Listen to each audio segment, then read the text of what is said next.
This is Hockey Unfiltered with Todd Lewis. Here we go. Set for Saturday. Busy couple of hours straight ahead. Lots of hockey talk, lots of stories from this first full week in the National Hockey League. We got a full Saturday slate of games, more tomorrow, whole bunch of big stories. Yeah, you can say it's early, but for some, it's not as early as they would like, and it's getting the heat turned up a little bit. Whole bunch to get into. We will talk Chicago Blackhawks with Mark Lazarus of the Chicago Sun-Times. Covers the Hawks. Hawks will be in action later on tonight. Yeah, hosting the Nashville Predators. Joe Haggerty covers the Boston Bruins for NBC Sports Boston. We will talk to Joe about the Bees, who are on the road in Arizona to take on the Coyotes. And we will also talk Arizona Coyotes with Sarah McClellan of AZ Central. She will join us in hour number 2. And Dane Mizutani covers the Minnesota Wild for the Pioneer Press. We will talk about the Minnesota Wild. We'll get the latest on their awful injury situation that seems to be getting worse by the hour. I hope they can ice a full team tonight. My goodness. Yeah, it has been bad for Minnesota. They host the Columbus Blue Jackets tonight. One of 14 on the Saturday NHL schedule. Last week we had 15, only 14 this week, but I can live with that. That's no problem. Hockey Unfiltered with Todd Lewis, streaming live on hockeyunfiltered.com, powered by Hockey Primetime. We are also live on Facebook. We are live on YouTube. We are live on Periscope, streaming live every Saturday and Sunday, 11 Eastern, 8 a.m. Pacific. Yes, and it is Saturday, so today is the day. Use the hashtag HUDogoftheDay. Our Twitter and Instagram handles at Hockey Unfiltered. Yes, tweet us your photos for the HU Dog of the Day, the hashtag HU Dog of the Day. We select a winner every Saturday, and they are honored on our website and on our Facebook page. Oh yeah, it's a busy Saturday. It's been a busy week in the NHL. Jam-packed, as I mentioned, 14 games on the schedule. This is good. I like these busy Saturdays. There will be Sundays as we get into the new year in February once football's over. That Sundays get a little bit busier as well. This is an all evening in the East, a little bit earlier in the West, but there's no afternoon contest in the East. It doesn't start until 7 o'clock Eastern, 4 Pacific. So load up on whatever you got to do. Get your stuff done because you got a full evening of hockey, and I think it's a half a dozen games that start at 7 o'clock Eastern. Get it done. Settle in. And last week, if you were with us, if you checked out our Little Saturday podcasts, which drop on Wednesday afternoon, you can check them out on our website, or please subscribe through iTunes and iHeartRadio. Our Little Saturday podcast is a little bit of weekend in the middle of the week. On Wednesday, it was all about it's early. Hey, it's early. It's only been a few days, only been a few games now for teams. It's early. But also at the end of last Sunday's program and a little bit on the Little Saturday podcast that hit Wednesday, it is quickly reaching an important point in the season. Not to say that it is ominous, but we are reaching points for a number of teams in the National Hockey League where things are kind of serious or could be getting a little bit serious. Depends on what happens in the next day or two, especially by the time we get into next week, maybe even sooner for some. We saw teams, just remember the last year, we saw teams that struggled. You thought, okay, well, they'll snap out of it. They never did. They got buried early. Seems to happen every year. You're not going to win the Stanley Cup. You're not going to get into the playoffs in the early part of the season, in the first week or two, but you can really do yourself some harm at that time of the year. Sometimes you do yourself some irreparable harm. So these are the things we're going to be watching over the next couple of days and into next week. Few things from this past week that made news, got some attention, and understandably so, and also worthy of some further discussion. Huge props to the Vegas Golden Knights. Huge props.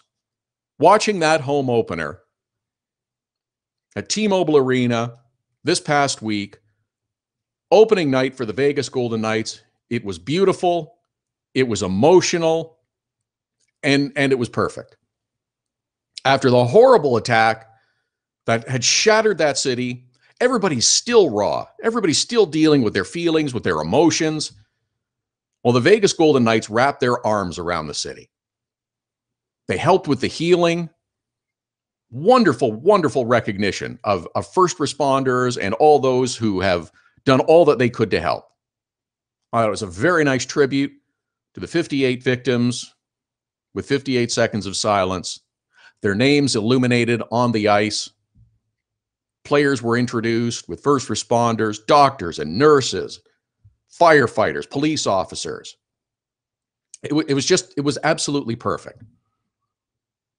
And the Knights went out riding that wave of emotion. They smoked the Coyotes. It was almost a foregone conclusion. Before that game even got underway, before the puck drop, you just knew that this was going to happen, that Vegas was going to get a victory. It was going to be 3 in a row to start the season. And it was just going to carry forward with that wonderful emotional evening. Then, of course, they played their second home game on Friday. They got a run, I think it's 7 home games in a row. And it seems as though things are starting to move a little bit more towards normal for the Vegas Golden Knights. You knew that eventually they were going to lose a game. They did on Friday night. But things are continuing on for the Vegas Golden Knights in great fashion. The Knights' Twitter feed continues to be a source of amusement, of irreverence. The Athletic did a nice piece on the Vegas Golden Knights and their social media stuff this past week. It's terrific. It is a work in progress. They are still learning, but they are having fun. And that is the best thing that you can do. They're fun. They're engaging. They have a sense of humor. They're self-deprecating. They laugh at themselves. They like to poke and prod other teams. They were doing that with the Detroit Red Wings yesterday. That was their opponent on Friday. It's fun.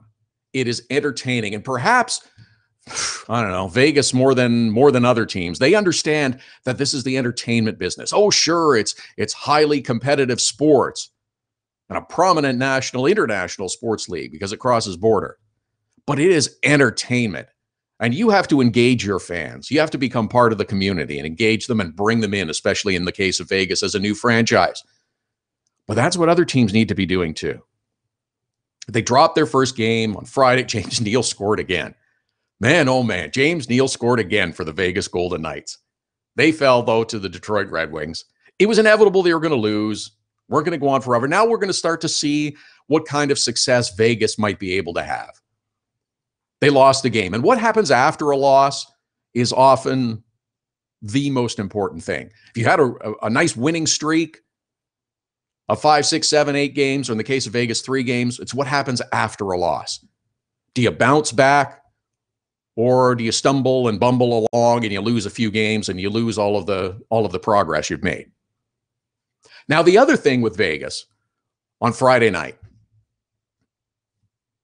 the celebrations that were supposed to take place before the home opener were obviously pushed back, and understandably so. So a lot of that got pushed to game number 2. They had the big sword pulled out from the rock at center ice. Okay. And they unveiled their mascot. The mascot for the Vegas Golden Knights is a Gila monster named Chance.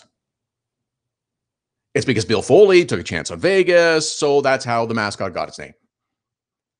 Bill Foley took a chance on Vegas. Chance, the Gila monster, is the Vegas Golden Knights mascot.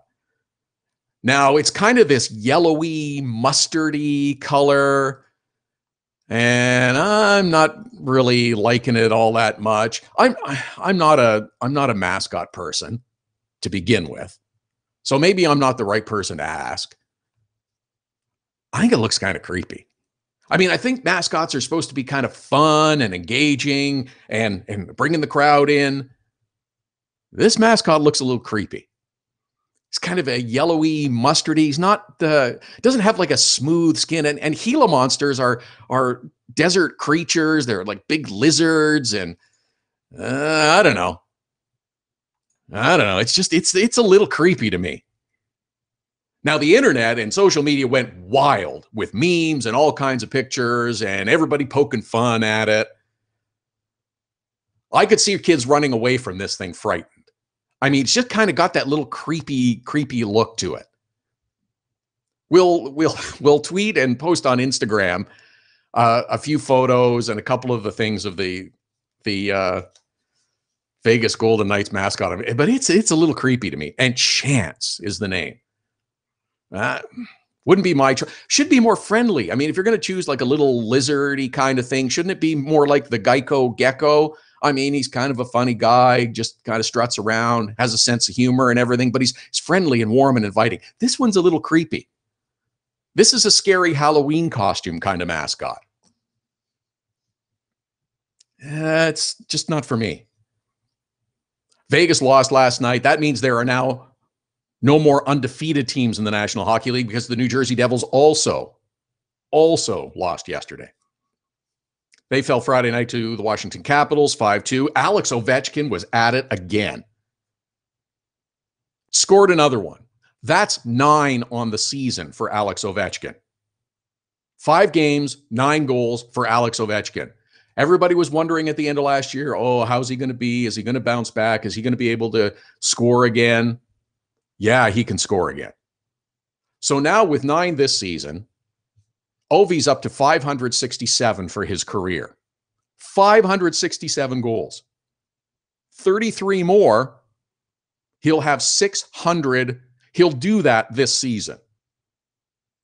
Ovi will hit 600 this season. It just seems like yesterday he was hitting 500, and people were wondering if it was how many more he was going to score. 700 is on the horizon for sure. He's got 3 more years left on his deal. He'll get to 600 this year. Is he going to average 33 and a third over the next 3 years? Absolutely. So there's 700. I think it's pretty remarkable. I know, no Stanley Cup yet. But the Caps look better than a lot of people have thought. With all of the changes and the players that departed, there were a lot of people thinking, well, that's it for the Caps. That's it for the Caps. They're just gonna fade now. Not so much. They got 2 good scoring lines. Their defense is going to be a bit of a question, especially since Matti Niskanen got hurt last night in the game against the New Jersey Devils. But those Caps are pretty good. So we've got 0 undefeated teams as we head into the weekend. And we still have 2 teams, though, that are looking for a victory. Sabres in the East, Coyotes in the West. Are you surprised? I'm a little surprised at Buffalo. I thought they'd be a bit better. I think they had one get away in their game against Montreal, and I think they've just kind of been frustrated and stumbled along since then. Arizona, I'm not completely surprised at. I don't think they're going to be very good. I know they made a lot of moves, and I know a lot of people are excited about their defense and how dramatically they've improved that. They still got a lot of work to do. They're a lottery team. They still got a long way to go. So I don't know how soon either one of those teams are going to get a victory. Maybe it's tonight. Arizona's hosting Boston. Buffalo's in Los Angeles, and LA's played pretty well. A little better than some people thought. We'll talk more about that. Teams looking for victories. Teams desperately in need of a victory, like the Montreal Canadiens. More about that. One of the best games perhaps we'll see all year also took place this week. Tampa, Pittsburgh was fantastic. We'll talk more about that coming up and why we should be looking for more games like that. At Hockey Unfiltered, at Todd Lewis Sports, the Twitter and Instagram handles. Don't forget, HU Dog of the Day. Tweet us your dog photos. We will select a Hockey Unfiltered Dog of the Day before the end of the program. Coming up this hour, Joe Haggerty. We'll talk Boston Bruins. They play the Coyotes tonight. And in the next segment, Mark Lazarus from the Chicago Sun-Times will join us to talk Hawks and Coach Q and much more. Hockey Unfiltered with Todd Lewis back after the break. So you had to get groceries, take your daughter to dance class, and a pipe burst in the kitchen. You missed Hockey Unfiltered with Todd Lewis. No problem. All of our shows are available as a podcast right after the show airs, so you can listen when life gets in the way of hearing us live. Subscribe through iTunes and get alerts as soon as the podcast is available, or go to our website, hockeyunfiltered.com, and listen. Plus, check out the other cool stuff. The Hockey Unfiltered with Todd Lewis podcast. Subscribe now through iTunes. Get your business started getting more leads. 1-844-SEO-LEAD. The number to call if you want more online leads for your business is 1-844-SEO-LEAD. Search engine optimization can be the difference between success and failure. It's no coincidence which businesses are listed first in Google searches. Call 1-844-SEO-LEAD. Hockey Unfiltered with Todd Lewis sends you to the biggest events at the best prices. This year, we've partnered with Seat Giant to give you special deals on tickets to NHL games, concerts, or other events. Simply go to SeatGiant.com, find the tickets you want. When you check out, use the promo code TODD for a special discount. That's promo code TODD for a special discount. Start saving with SeatGiant.com on your next purchase. Nova Product Design is designed for manufacturing. Nova Product Design can get the job done with mechanical and industrial design. Nova Product Design is also fully functional for laser cutting, water jet cutting, plating, coatings, and more. Nova Product Design, innovative design and the latest technologies. Nova Product Design can design, build, and test any required types of prototypes and beta units. Visit novaproductdesign.com. We're looking for your Hockey Unfiltered Dog of the Day nominations every Saturday. Now you can send them through Instagram. Use the hashtag HU Dog of the Day, send us a photo of your dog on Twitter or Instagram to nominate them as the HU Dog of the Day. Include your name, the dog's name, and any other cool details you want. We choose a winner and add them to the Dog of the Day gallery on our website and Facebook page. It's the Hockey Unfiltered Dog of the Day every Saturday. Hashtag HU Dog of the Day.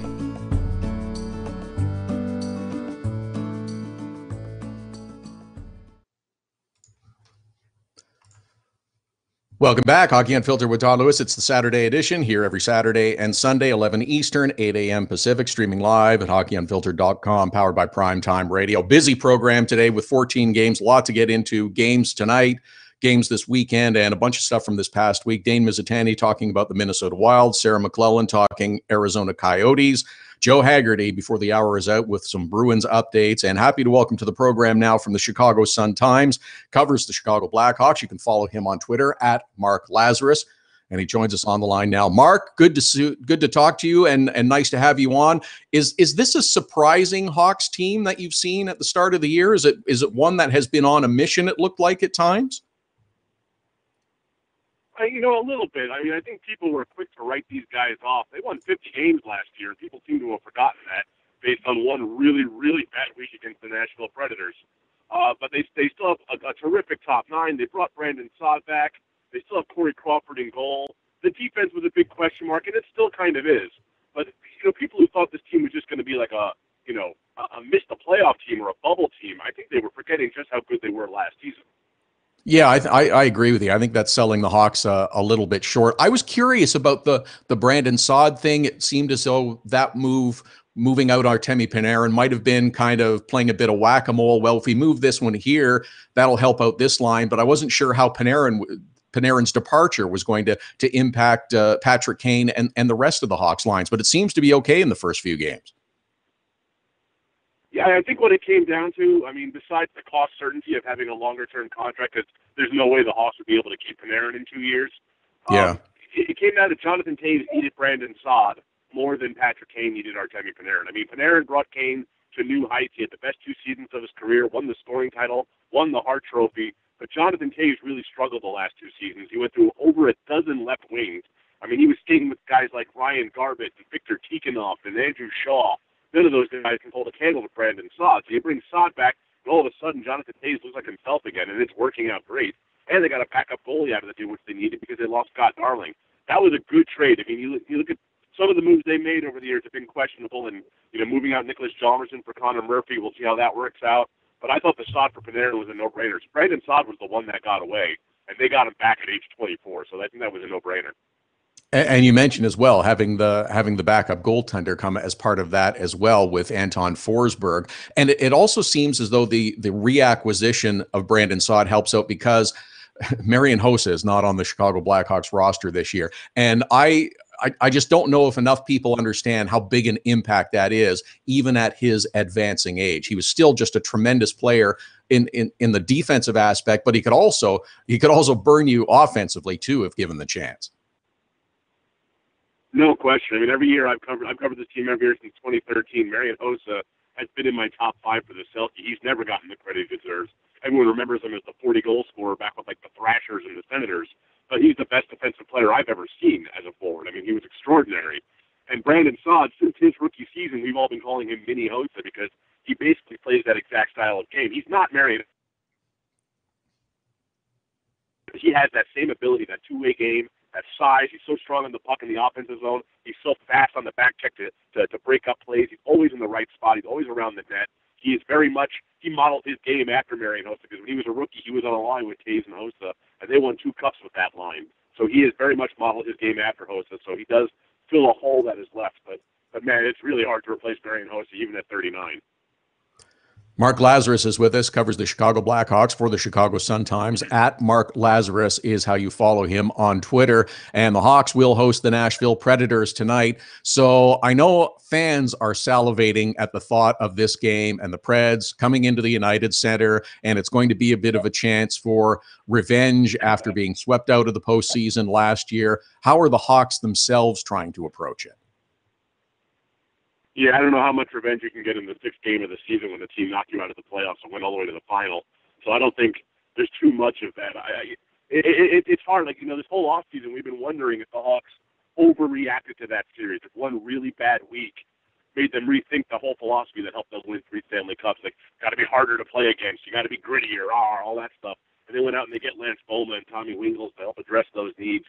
What the Predators did to the Hawks, they were too fast for them. And the Hawks are a team that helped bring in this new age of speed-based hockey.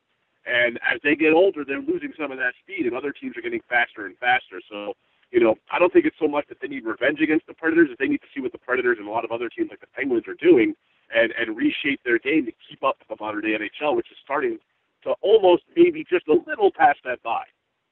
Well, that was going to be my next question, is this something that the Hawks need to pay attention to, or are they looking at perhaps getting some of that speed from some of the younger players as they get into the lineup and hopefully have a bit more of an impact? Someone like a Nick Schmaltz, I know he's injured right now, Alex DeBrincat, and players like that.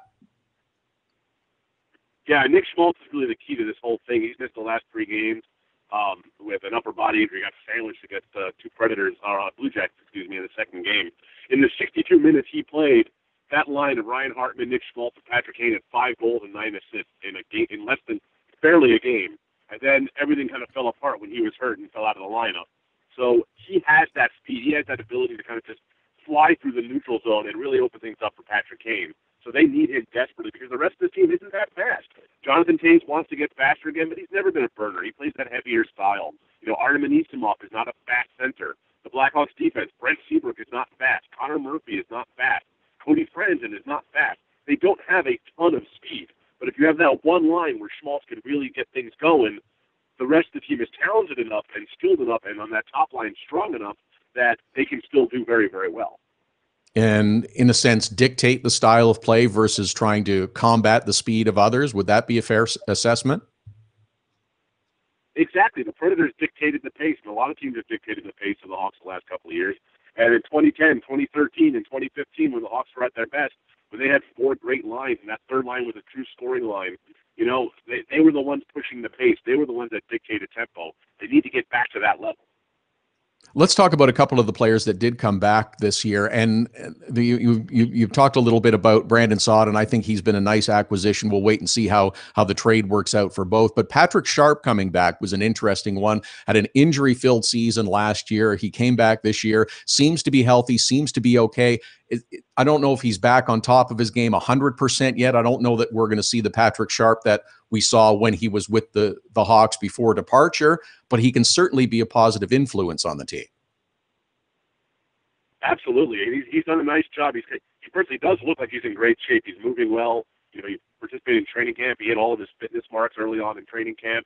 But what he's done is he's kind of assumed this third-line role where he's giving them some depth scoring, and he's really taken Alex DeBrincat under his wing. He's been kind of a mentor for DeBrincat, who's on his line on that third line. And the last couple of games, Sharp has been trying to force feed DeBrincat, desperately trying to get him that confidence going, and he finally did it in Montreal. And it was a hell of a shot by DeBrincat. He's really got just an amazing quick release. And Sharp has done a really nice job of talking to him and keeping him upbeat. Sharp's 35 and DeBrincat's 19, and they've had a really nice rapport going on.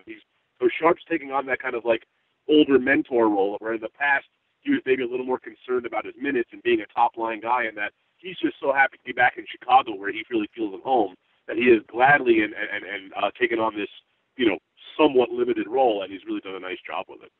Yeah, and if he can chip in a little bit scoring on a third line, that's terrific. And Alex DeBrincat, I think, is going to be an interesting one to watch this year because of the talent and the skill he seems to have. Is the size going to be an impact? I don't know, but he's a fun player to watch in the first few games. Yeah, it's interesting because, I went to the Traverse City Rookie Tournament to really look at him close up for the first time, and now watching the preseason and camp and a few games, he's not fast. He's not particularly shifty. He's just always in the right spot. That was what people always said about him. He had a knack for finding an open area of ice, and his shot is so good that that's all he's got to do.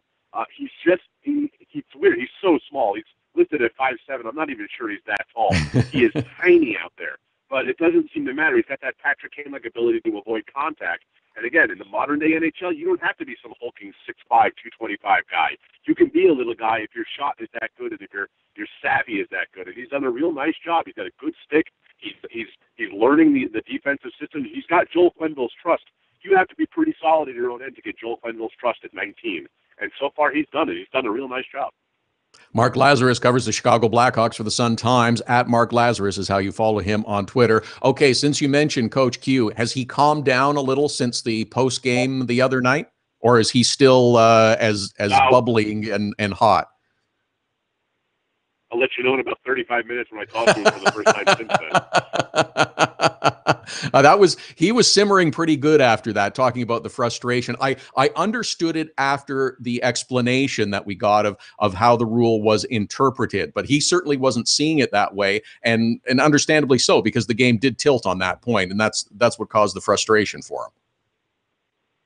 Yeah, I remember a couple of years ago after a failed challenge, and I think it was against the Coyotes or somebody, he stormed out of his press conference after 25 seconds because he couldn't even handle it. But, he was just seething the other night. And it's true. I'm with you. Like, when you really pour over the rule book, yes, the correct call was made, but you wonder if that should be the correct call. It's kind of one of those situations. And when you have, 15 seconds to decide whether to challenge or not, it's tough to really break it down to that level. I think the Hawks learned a lesson here because not only did they give up the goal, they gave up a power play goal on the ensuing penalty for delay of game. So I think they're going to be a little more cautious with their challenges, which is the whole idea of assessing that. And that's exactly it. It's a difficult thing. It's a hard decision that you have to make in a very short period of time. Now, on the other side, I thought the giveaway at the game the other night with the Hawks with those Joel Quenneville mustaches was fantastic. I thought that was a brilliant idea, and the coach seemed to be embracing it. Well, before the game, he seemed to be embracing it anyhow, saying if there's a hat trick, he wanted to see them all on the ice. Yeah, a bunch of us writers, we were saying we were going to wear them during the post-game press conference. We thought better of it after the way the game ended. Yeah, good call. Good call. Mark Lazarus of the Chicago Sun-Times. At Mark Lazarus to follow him on Twitter. Thanks for this, Mark. Really good stuff. Appreciate it, and hopefully we can talk again soon. All right, anytime. Thanks, Mark Lazarus of the Sun-Times. That was a great giveaway by the Chicago Blackhawks. That was really good. Coach Q mustaches. I'm amazed that it hasn't happened before.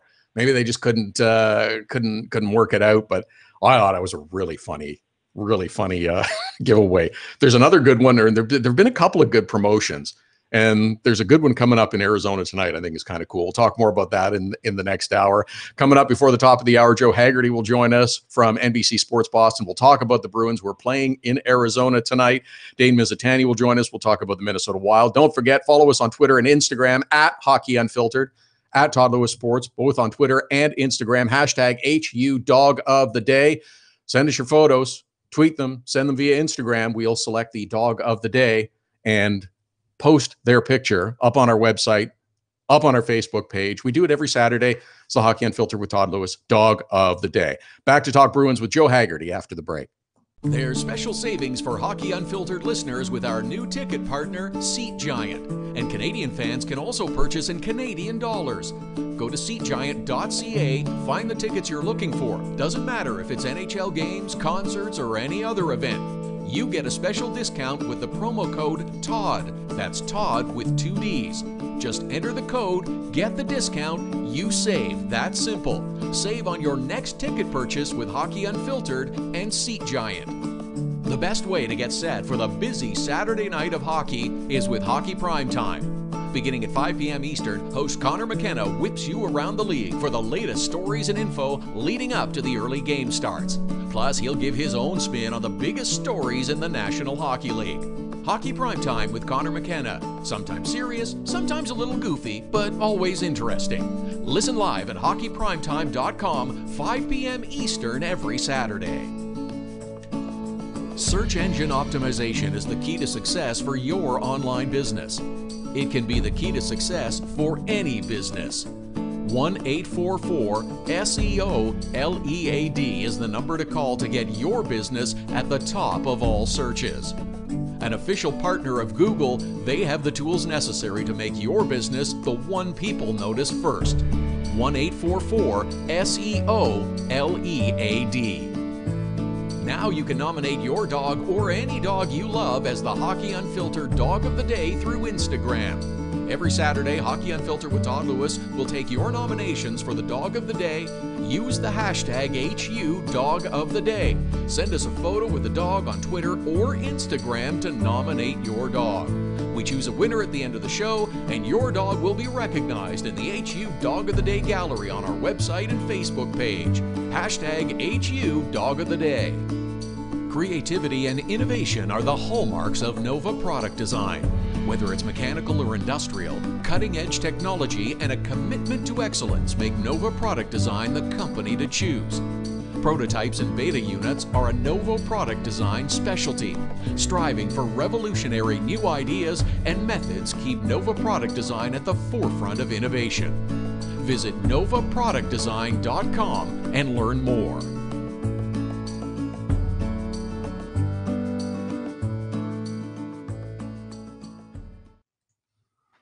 Welcome back. It's Hockey Unfiltered with Todd Lewis. It's the Saturday edition, here every Saturday, here every Sunday, 11 Eastern, 8 a.m. Pacific, streaming live at hockeyunfiltered.com, powered by Primetime Radio. We're live on Facebook. We're live on Periscope. We're on YouTube live. Don't forget, if you miss a program, you can subscribe to our podcast through iTunes and iHeartRadio, including our little Saturday podcast. They drop Wednesday afternoon. It's a little midweek hockey talk, just to kind of carry you through the week, touching on the big stories that are going on.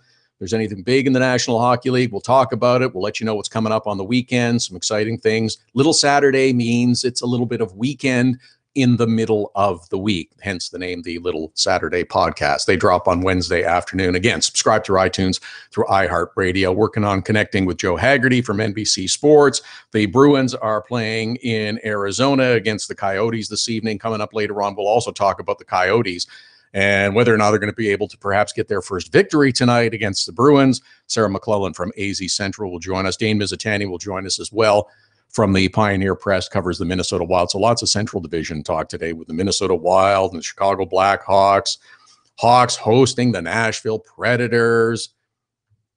Is it a revenge game? Some would suggest so. Not so sure about that. Sure, it'll be nice if the Hawks get a victory, then fans will go home happy and say, good. Yeah, we got the floor wiped up with us in 4 straight by the Nashville Predators during the playoffs, but we got this big victory. It's kind of important for the Hawks to get a win, I think, for their fans as much as anything. I don't think the team's going to get too bent out of shape about it. But the Arizona Coyotes, they don't have a win yet. We'll talk more about that. Buffalo, they don't have a victory yet. I don't know. Arizona, there were a lot of people talking about how much improved they are after some of the deals that were made in the offseason. I get that they made some steps in the right direction. Okay. The much improved defense, well, it hasn't looked great at times.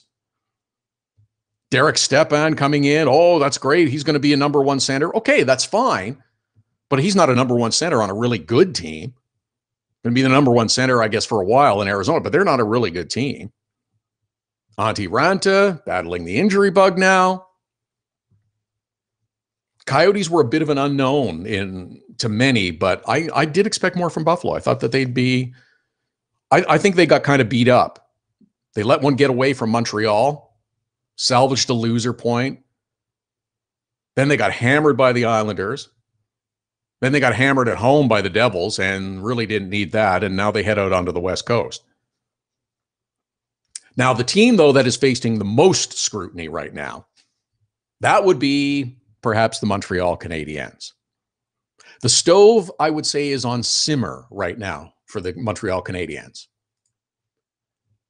However, a loss tonight at home to the Toronto Maple Leafs, and you'll be at full boil in no time.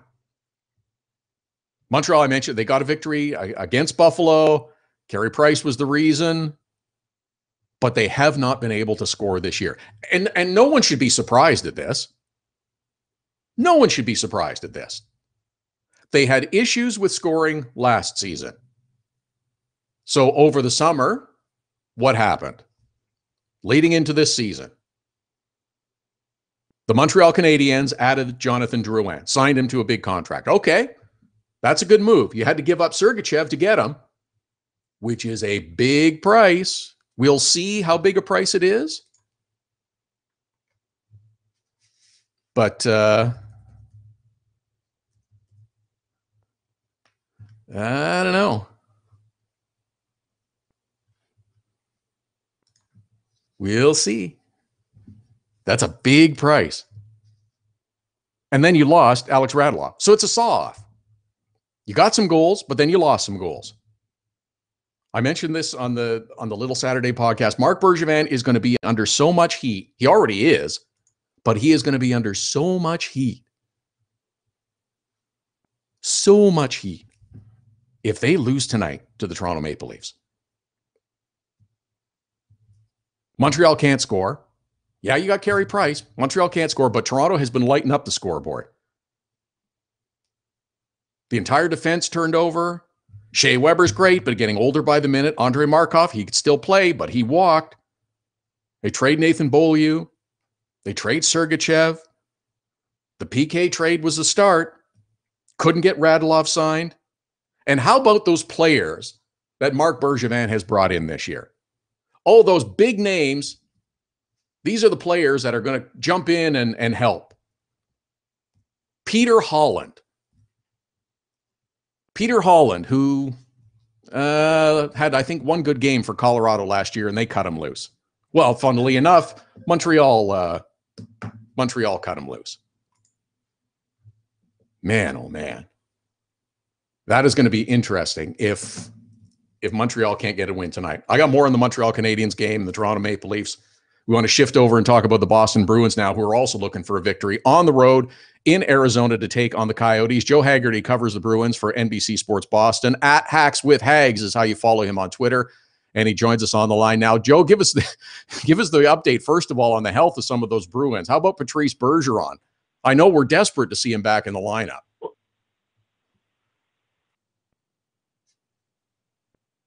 You're desperate to see him back in the lineup, but everybody else is. He's did not practice with the team yesterday.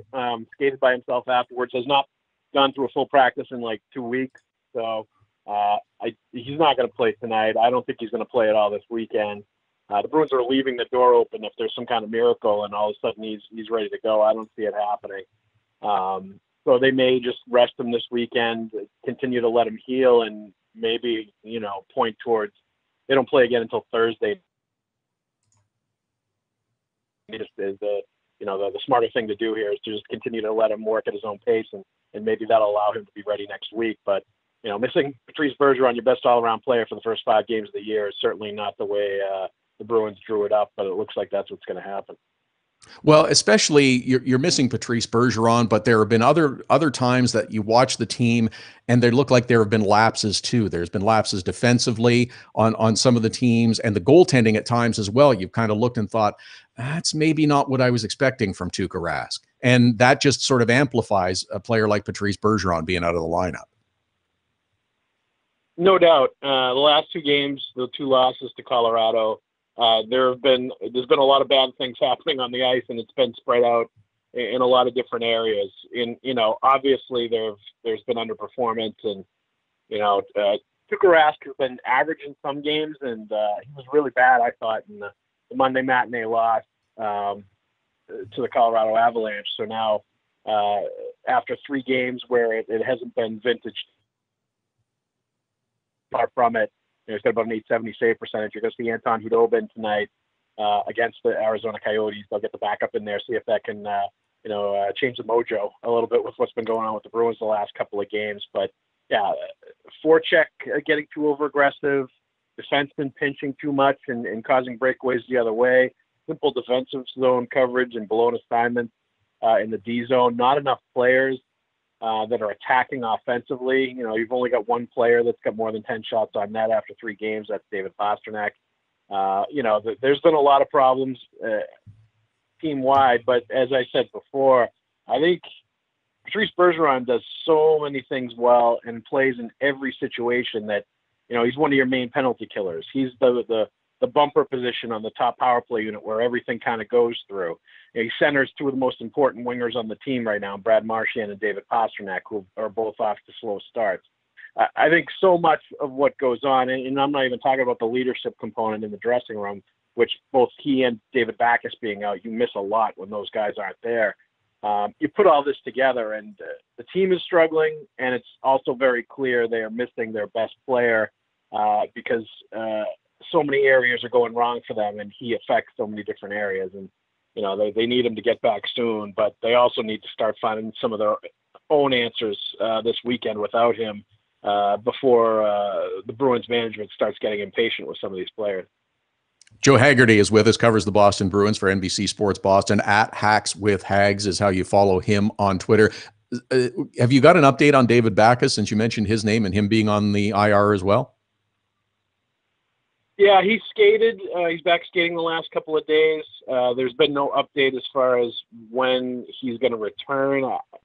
From what I gather about this diverticulitis situation that he has, and I really don't know much about it, but from what I understand, after a few weeks of the medication treatment, whatever he's having right now, there I think is a determination whether he needs surgery for it, or if the treatment has gone well enough where it's kind of resolving on its own, and that's not needed. And I guess it could be a quick return within a few weeks, within a week or 2 from now, probably, that he could come back potentially if there's no surgery needed. If there's surgery needed to correct the situation, then I think the absence might be a little more longer term.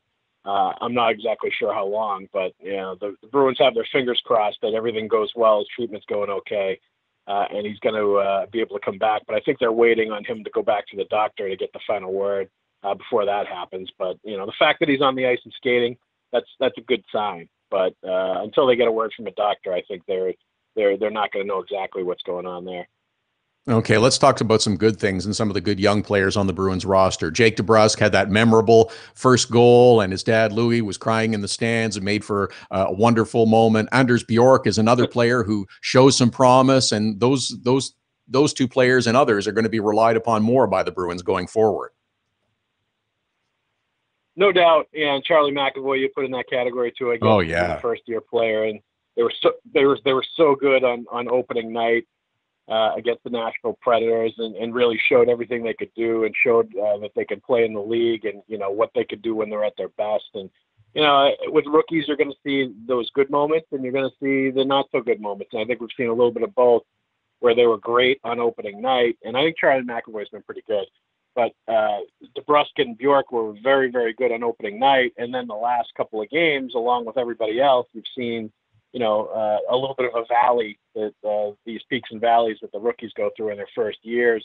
They're a combined -10 in the last 2 games, Bjork and DeBrusk, and they don't have any points. And I think you've seen some, structure mistakes, some defensive coverage mistakes, and forecheck mistakes, things like that, along with not as much offensive oomph as you saw before. And I think David Krejci is a part of it too. He has not been very good in the last couple of games, and you expect him to step up when Patrice Bergeron's out of the lineup, and he's been centering DeBrusk and Bjork. So I think the Bruins would really like to see Bjork and DeBrusk bounce back and show a little bit more of what they did against Nashville in these next couple of games, and get a little more aggressive offensively and produce a little bit, and maybe go back on the upswing now after riding the roller coaster going up and down the first 3 games of the year. And the understanding though with the Bruins is they know they've got two guys in Bjork and DeBrus that are top 6 wingers now that they put in that position. The same thing with McAvoy as a top 4 defenseman. They've put rookies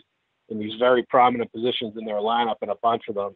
So they kind of know, I think, that they're going to be going sort of up and down this year as they learn their trade at the NHL level.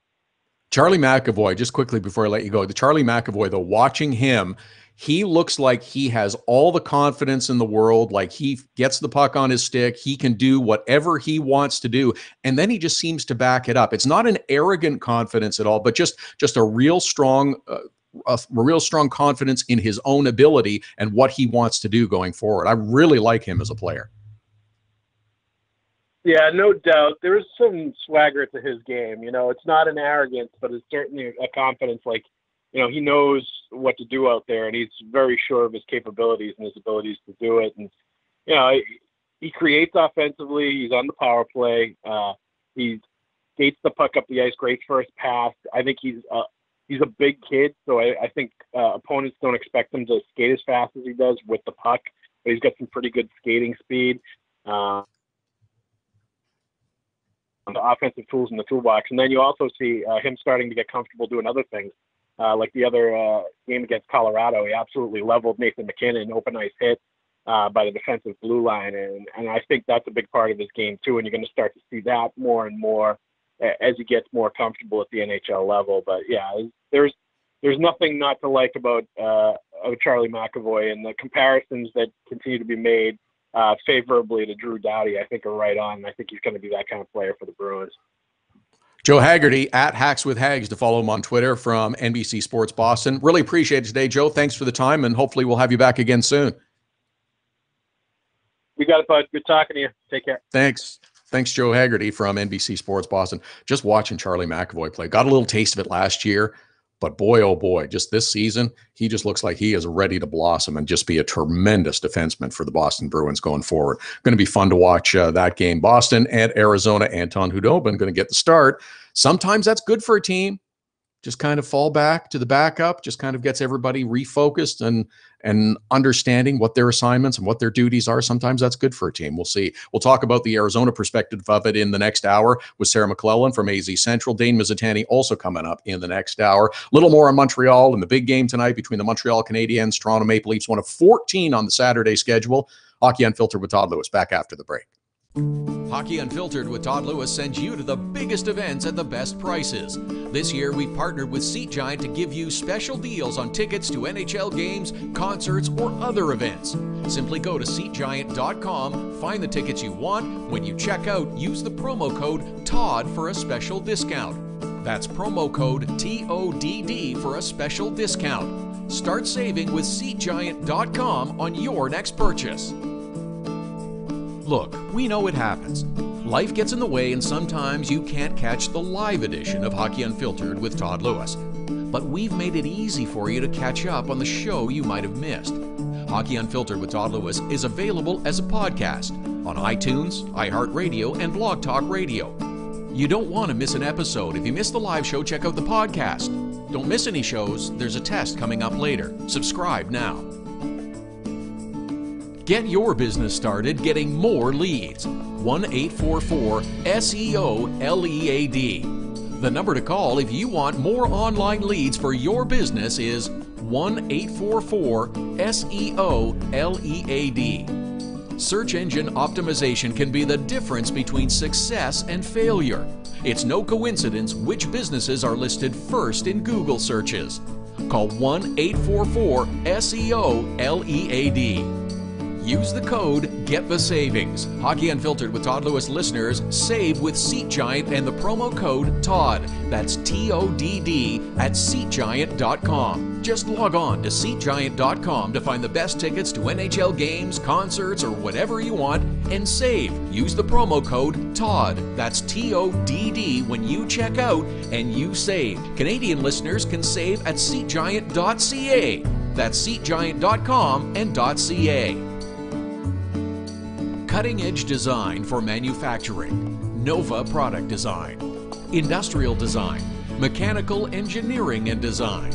Nova Product Design provides experienced design for parts and assemblies, manufacturing, assembly, and serviceability. From plastic parts to sheet metal forming, mold and tool design, injection molding, and more. Nova Product Design. Visit novaproductdesign.com to learn more.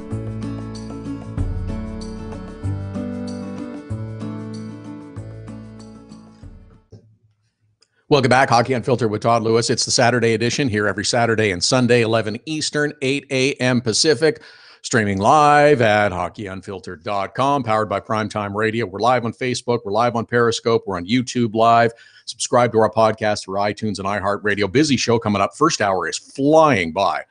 Sarah McClellan will join us in the next hour. We'll talk a bit about the Coyotes and their promotion tonight. It's kind of fun. Looks kind of good. I'm good with this one. This could look quite good in the crowd. I don't know if it's going to look as good as the Coach Q mustache the other night. I thought it was pretty funny. Dane Mizutani will give us the latest as well on the on the Minnesota Wild. Sorry, I don't mean to laugh at the Minnesota Wild, but that Coach Q mustache thing was pretty funny the other night. Lots of great games on the lineup today. 15 on the Saturday, 6 early starts, 7 p.m. Eastern, 4 Pacific. Lots of good games. One of the early ones, Montreal hosting the Toronto Maple Leafs. Yes, it's early, as we've talked about on our podcasts on Wednesdays and on our programs on Saturday and Sunday, but it's early, but it could be critical, heated moments very quickly for a few teams. One of those would be the Montreal Canadiens, who can't score goals as they face the Toronto Maple Leafs, who can score them in bunches, as we have seen in the early going. Oh, yeah, but Montreal's got Carey Price. Yeah, but, they haven't been able to score many goals, and they've let enough in to keep losing. And Montreal has this record that has been talked about against the Toronto Maple Leafs, playing in Montreal. And everything just seems to be lining up to work against the Montreal Canadiens. And if they go down tonight to the Toronto Maple Leafs, if they score a bunch of goals, it could be bad. But this should not be a surprise to the Canadiens and their Canadiens fans, but it appears to be a surprise to Marc Bergevin, who has made questionable moves for the last couple of seasons. Peter Holland was brought in during training camp. Oh, yeah, great. He'll really help us out. Oh, cut. Mark Streit was brought in because, they've turned over their whole defense corps. Can't play. Can't keep up. Can't get in the lineup. Funny, that happened last year when he was acquired. That's why teams were dumping him. So the memo goes out. Oh, yeah, Mark Streit is available for trade. David Schlemko, another defenseman they brought in, is getting close to healthy. Who's going to trade for him?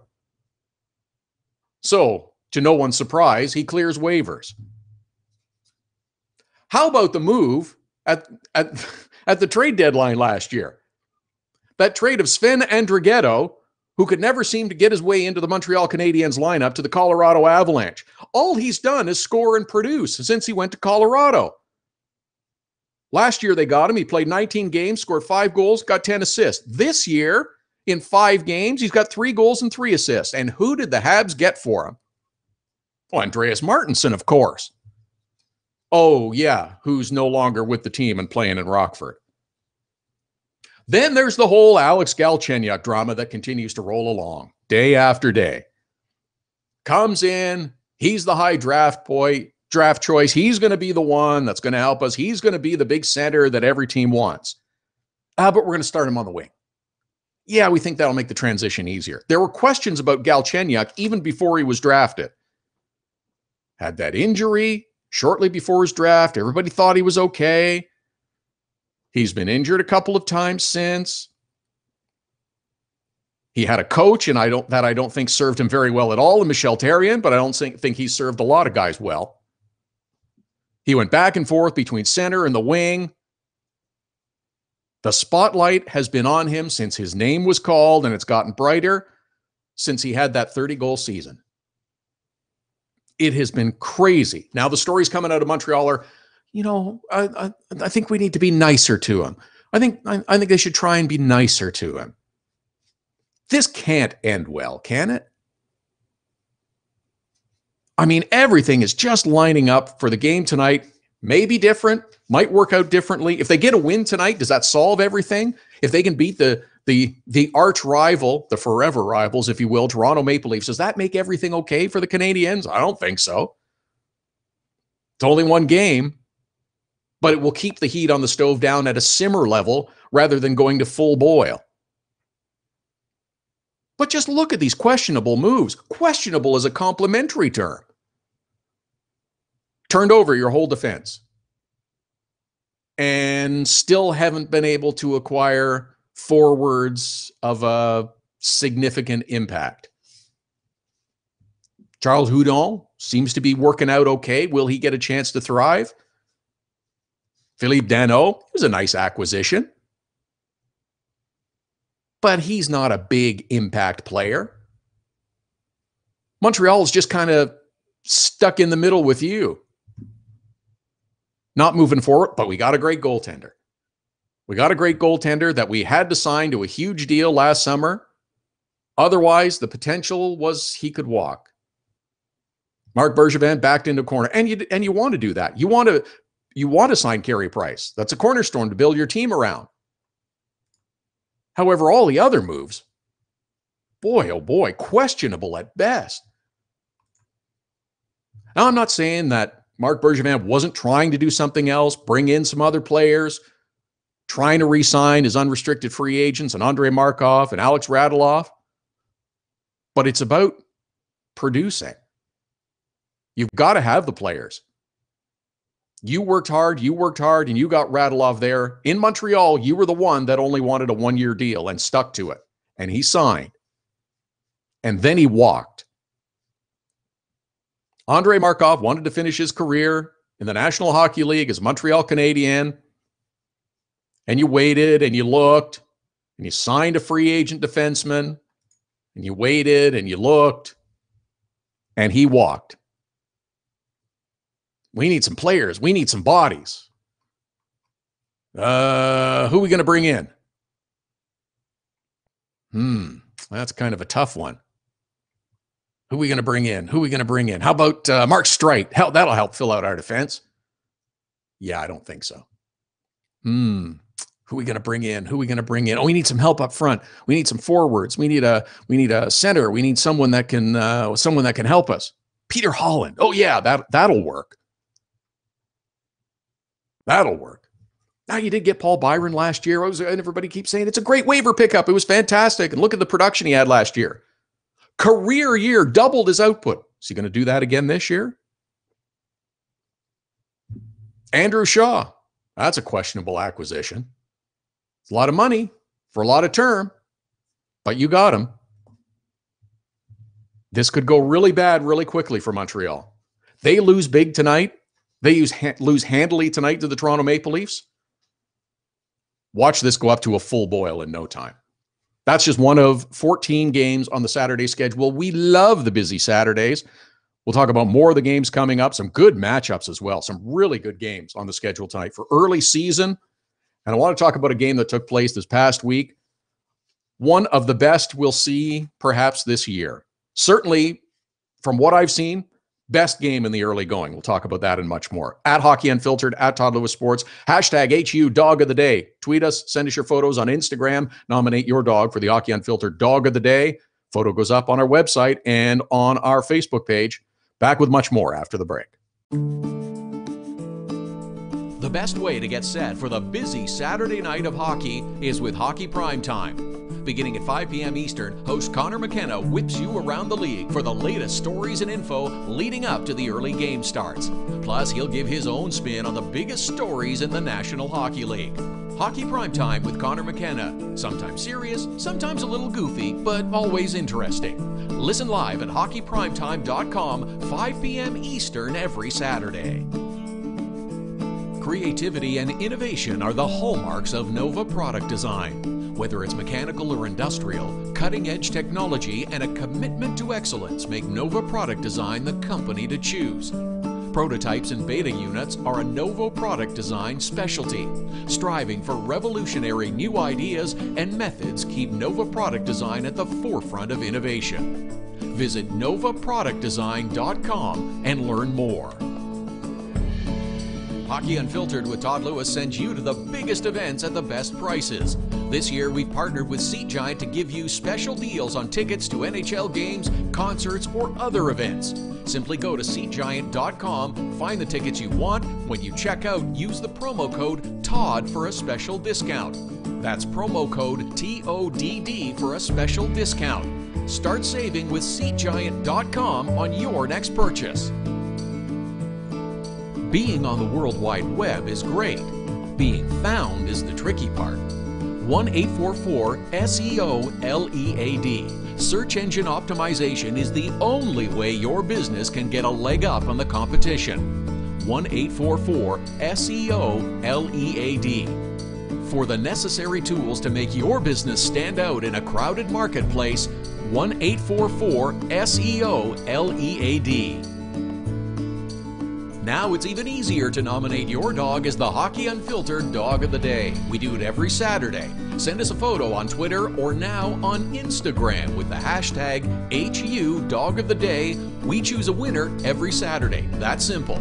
Now on Instagram or Twitter, send us the photo using the hashtag HU Dog of the Day, and your dog could be the one added to our gallery on the website and Facebook page. It's the Hockey Unfiltered Dog of the Day every Saturday.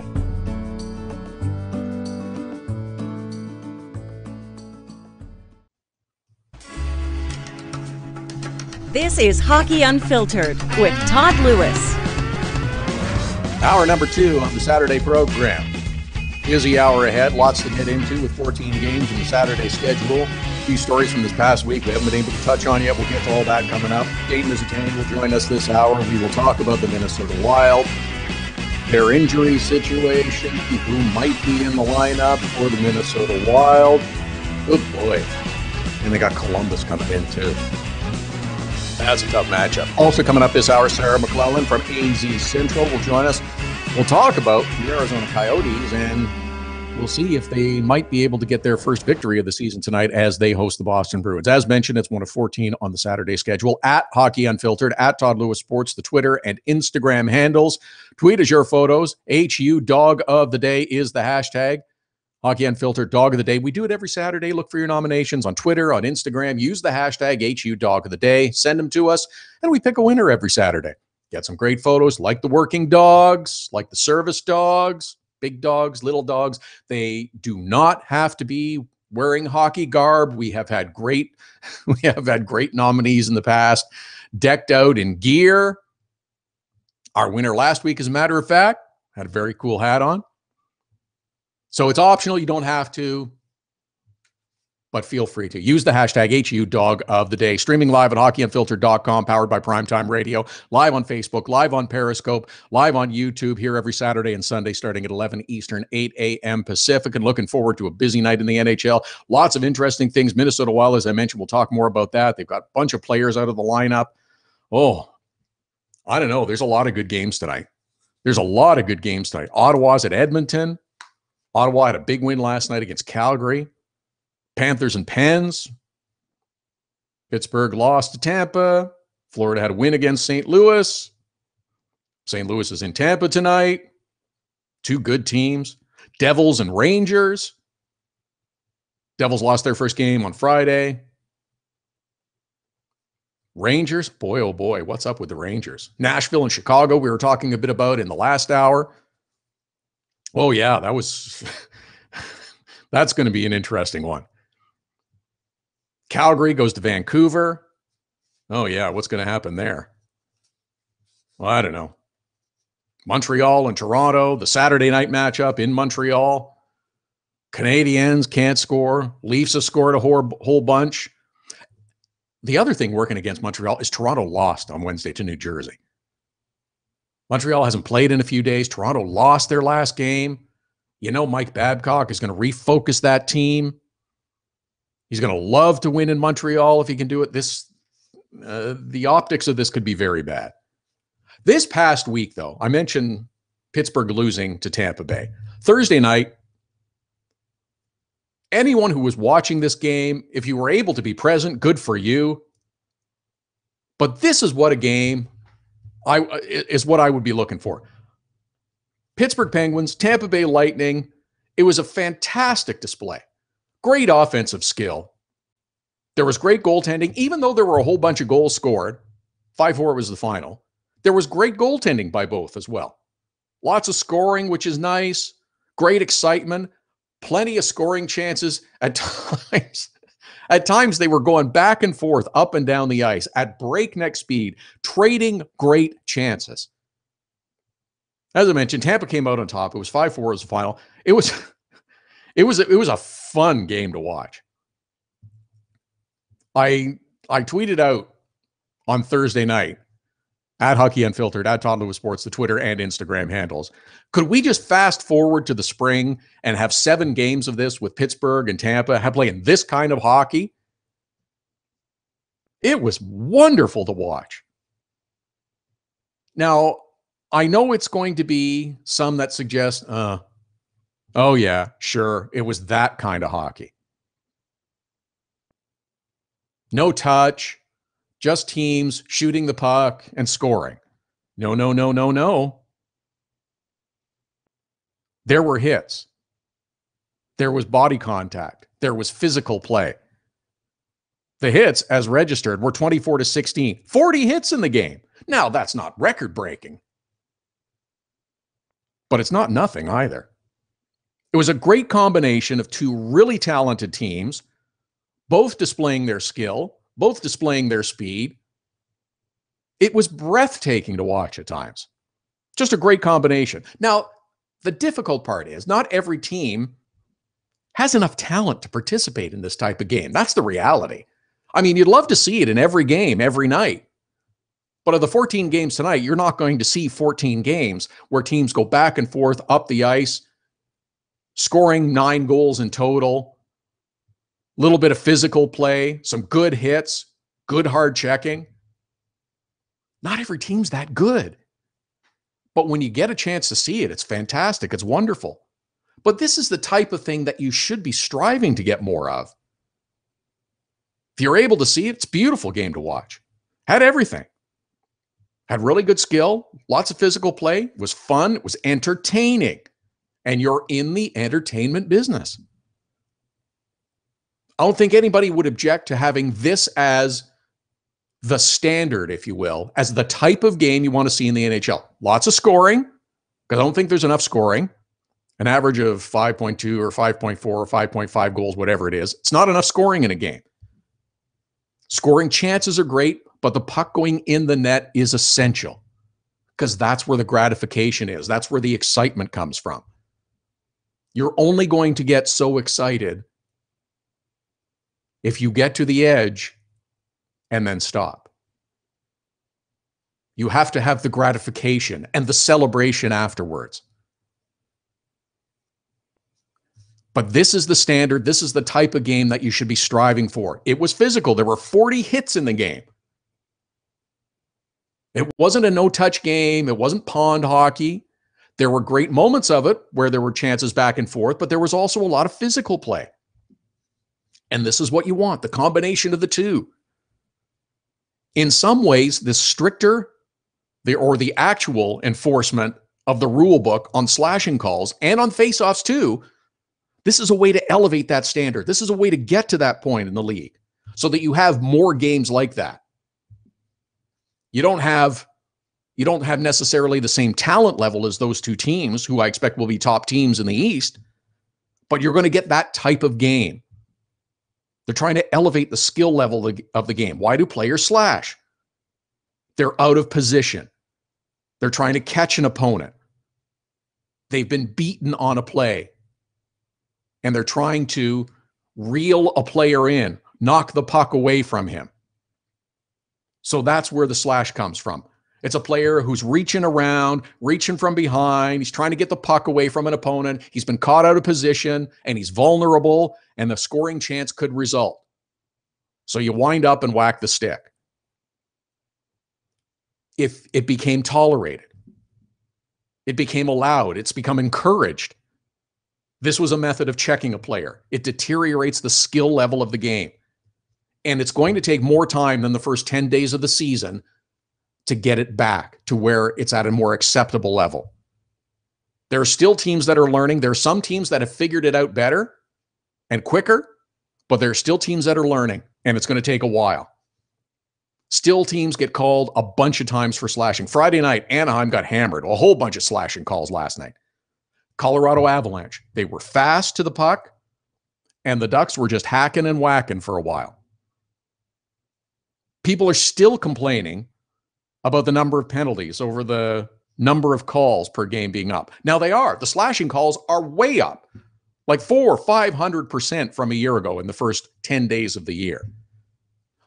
But the overall number of penalties, the overall number of offenses called isn't up that significantly. Bob McKenzie was illustrating that on both TSN and on NBCSN this past week. The number of calls overall isn't up enormously. Number of slashing calls is way up. But hooking, holding, tripping, those kind of penalties, those are down. This year's, there have been years of bad behavior. Players would just slash and hack and whack and swing their sticks. And it became acceptable. And last year it started when a few fingers were broken. It especially went over the top when Sidney Crosby took the top off Mark Mathot's finger. Johnny Gaudreau got it started when he was slashed in Minnesota by Minnesota, and it kept going from there. If you watch a game tonight, any game at all, pick one game if you're going to watch it and compare it to last week, especially the preseason. You can see how much improvement there is. You can see how much the game has improved. Oh, yes, there might still be some slashing calls. It's a learning process. It takes time. It doesn't just happen.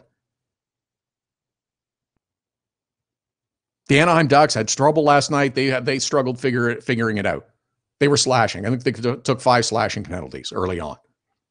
But players are figuring it out. Teams are figuring it out. It takes time. You don't just stop years of bad behavior or a habit or something that you want to change immediately. Ever tried to stop biting your nails?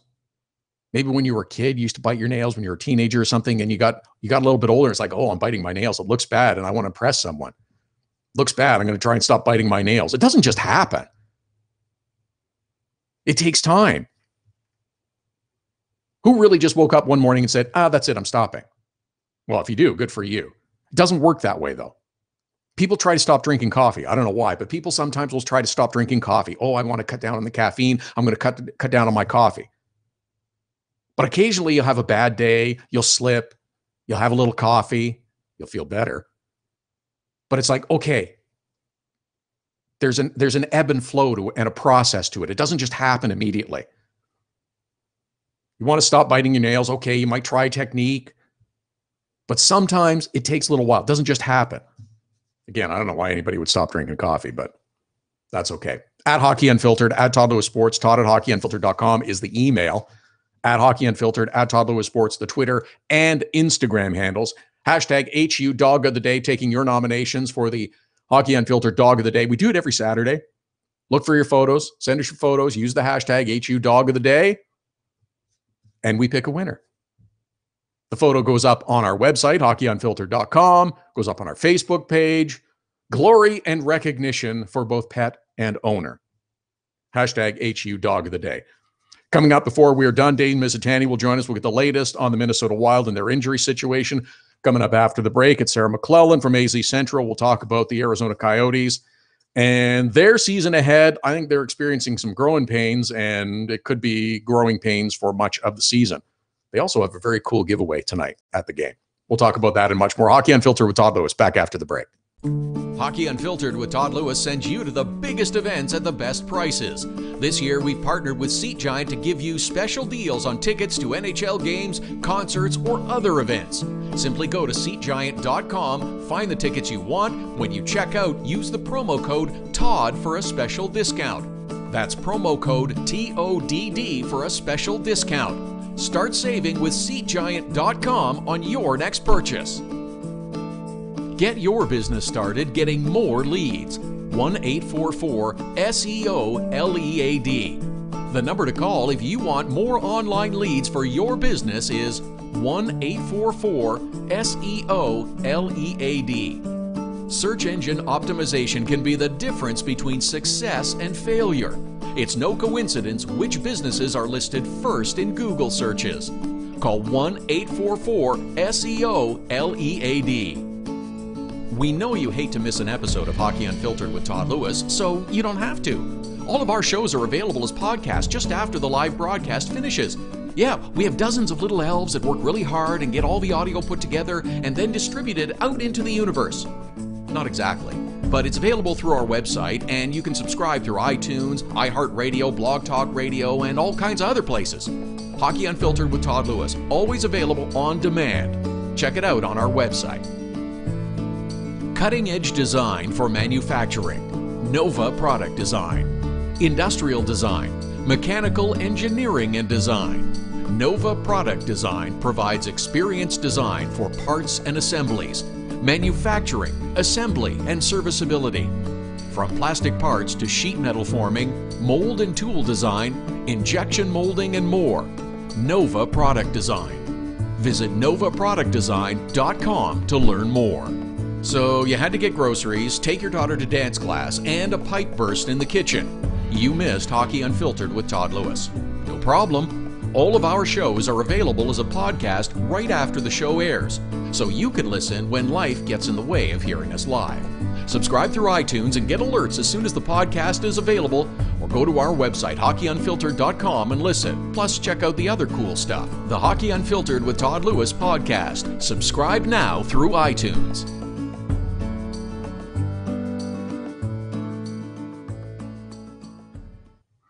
Hockey Unfiltered with Todd Lewis. It's the Saturday edition here every Saturday, every Sunday at Hockey Unfiltered, at Todd Lewis Sports, the Twitter and Instagram handles. Hashtag HU Dog of the Day. Send us your photos. Arizona Coyotes hosting the Boston Bruins tonight.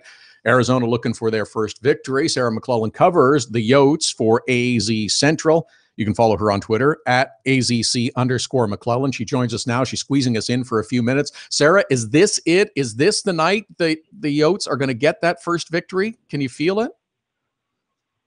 I'm not sure if I can feel it, but, they got really close last game. So, I mean, I guess if you're looking, are they, making strides to give them a better chance? They definitely, look like they're building towards a win. I think overall, though, this is probably kind of what many people expected. A host of new players, a new coach, a new system. It probably is going to take time and some game action for everyone to get on the same page and find a rhythm on the ice. So, like I said, the game against the Red Wings on Thursday, they were very competitive in that game. At times they were in control, and really came down to, a shorthanded goal again late in the third period, and that was difference maker. So it looks like they're trending in the right direction if they build off that performance tonight. But whether or not it's enough to knock off the Bruins, I guess we'll have to wait and see and watch.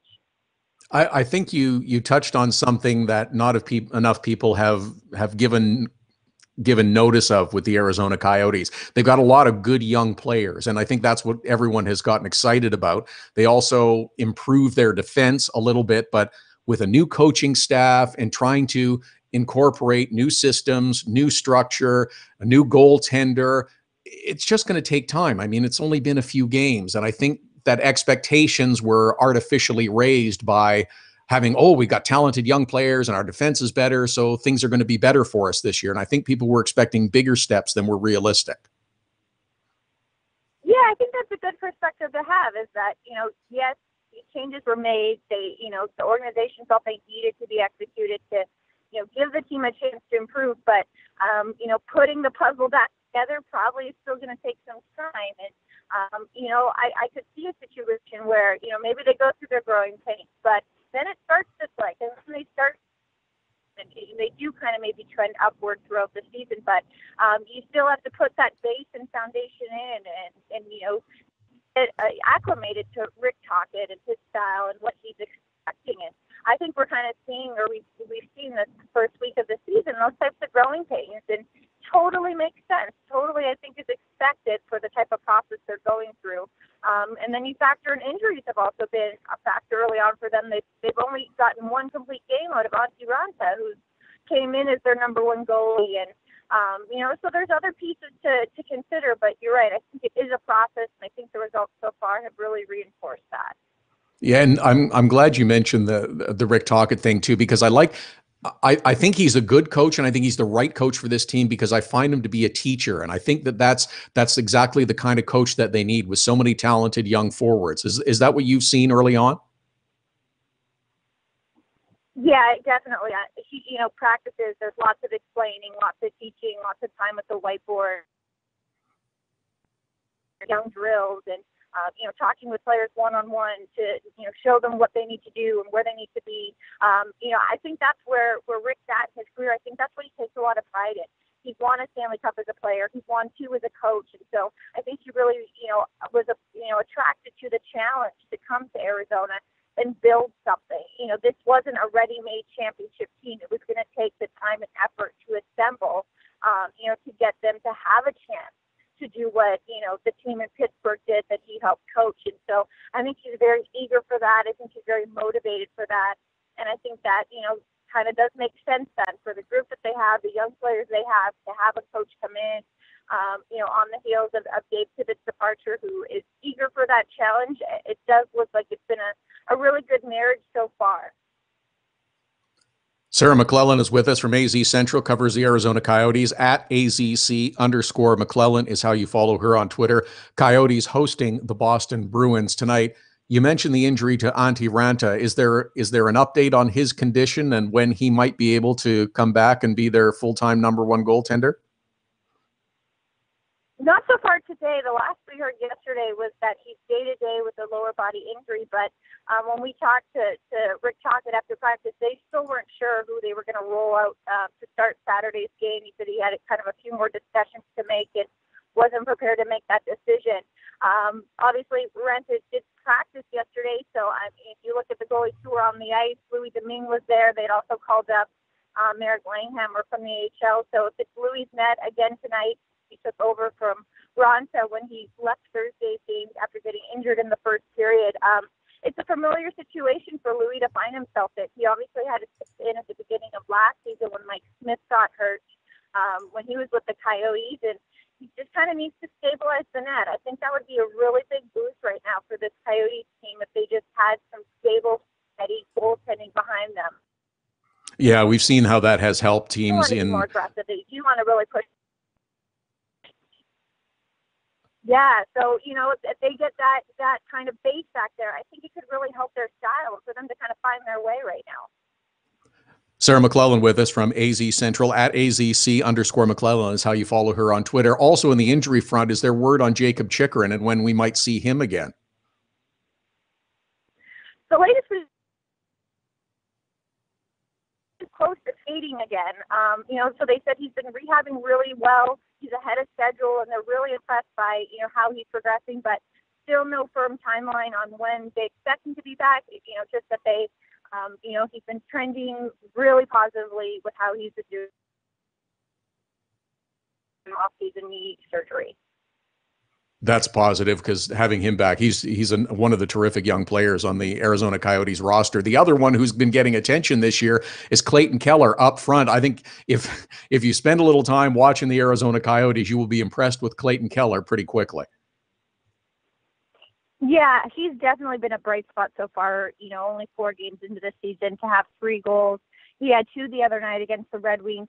He's really becoming a dynamic player to watch, and he's not the biggest presence on the ice, but he finds a way to get plays done, and that's a tribute to his skill set and his speed, and he just works hard out there. He's eager.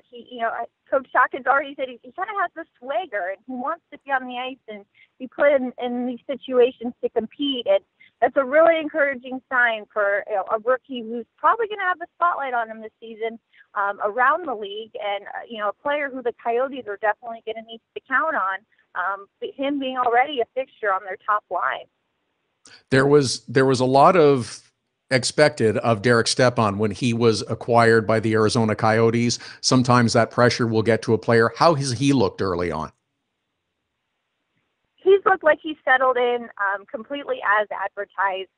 He's centering that top line, like I said, with Clayton Keller and Max Domi.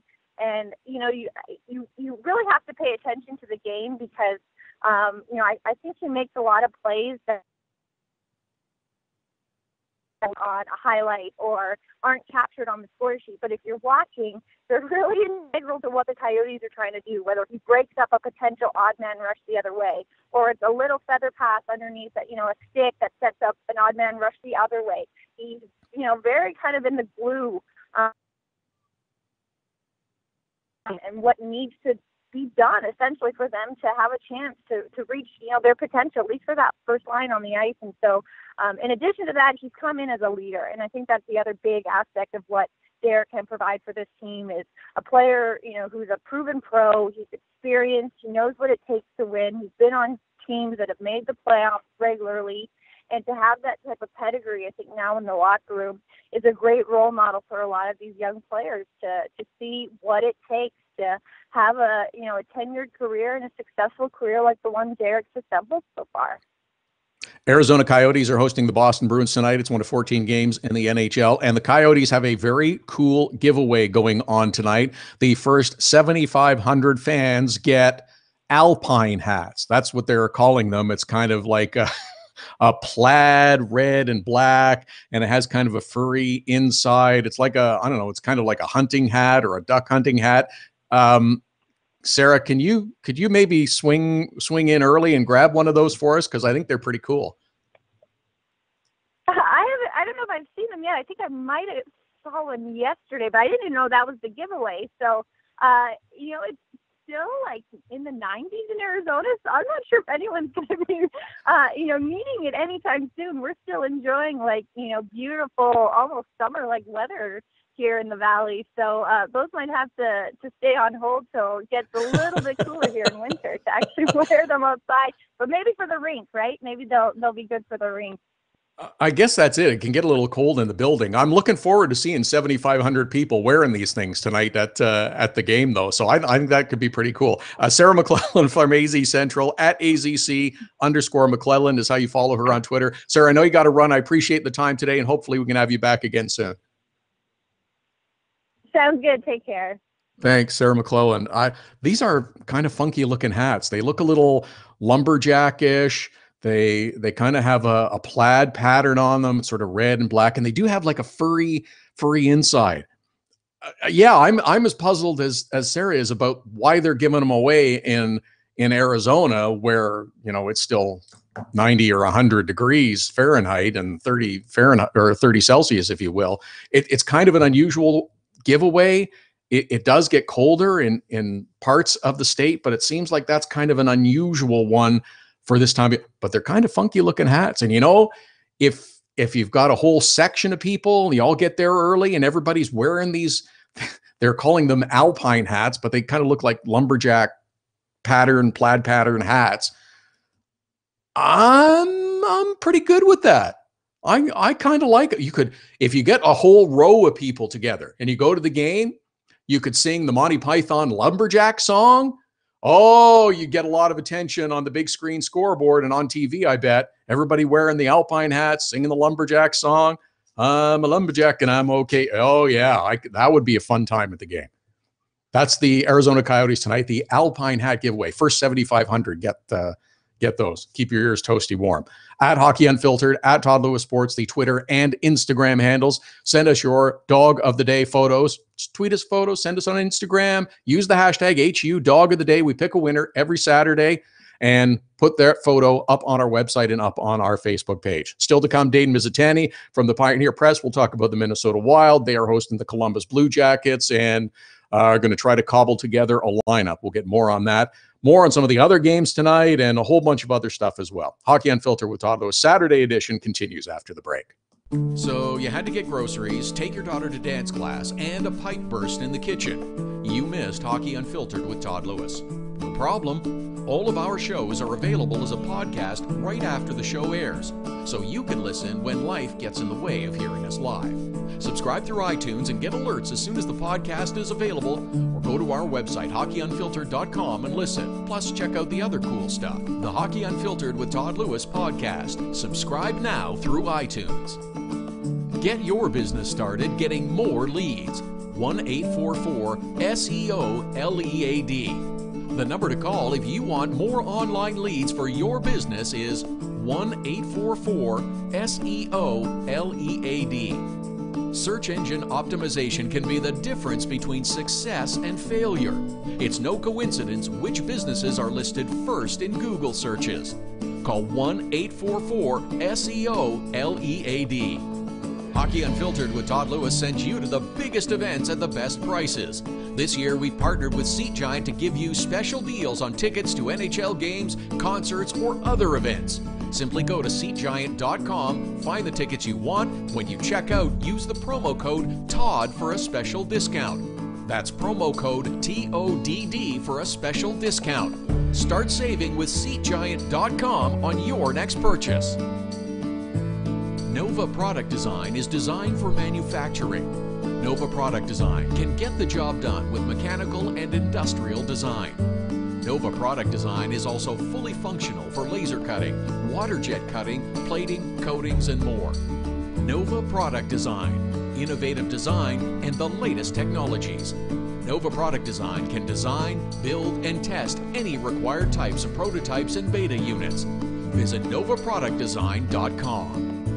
We're looking for your Hockey Unfiltered Dog of the Day nominations every Saturday. Now you can send them through Instagram. Use the hashtag HU Dog of the Day, send us a photo of your dog on Twitter or Instagram to nominate them as the HU Dog of the Day. Include your name, the dog's name, and any other cool details you want. We choose a winner and add them to the Dog of the Day gallery on our website and Facebook page. It's the Hockey Unfiltered Dog of the Day every Saturday. Hashtag HU Dog of the Day.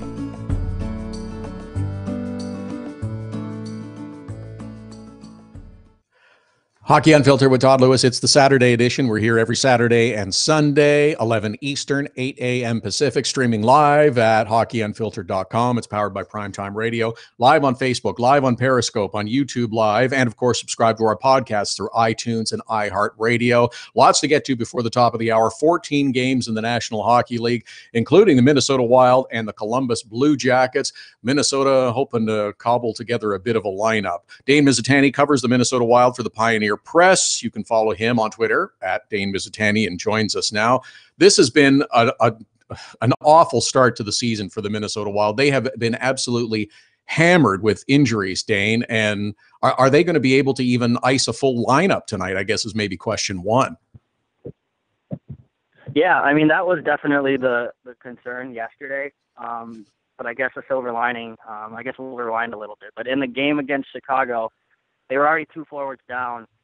They lost Charlie Coyle to a broken leg, Niederreiter to a sprained ankle, and Marcus Foligno to a facial fracture after a fight in the second period. So, I mean, by the end of the game, they were skating with 8 forwards on the bench. It was something I'd never seen before. But fast forward to yesterday, Charlie Coyle is going to be out for 6 to 8 weeks, so they can put him on long-term injured reserve and get a little bit of cap relief there. So they're going to be able to field the full lineup tonight. Called up 3 more forwards from the AHL yesterday, Landon Ferraro, Christoph Bertschy, and Luke Cunning's going to make his debut, his first-round pick, 2016. Everyone's definitely excited for that one. So they will have 4 lines tonight, but definitely a makeshift lineup for the Wild, not something they were anticipating even 2 weeks ago. And this is on top of some of the injuries that they have had to endure already, and in particular, Zach Parise, who's been out of the lineup. Yeah, Zach Parise's been out. He just got cleared for full practice last week. He missed most of training camp, practiced intermittently, but never at 100%. He's going to probably be back next weekend. He was a little coy there. I don't think he'll play tonight. But he didn't completely rule that out. But I wouldn't foresee that happening, especially with them calling up 3 forwards from the minors. But he's been out. Mikael Granlund hurt his groin in the first game of the season. So I think they're down about 5 forwards right now.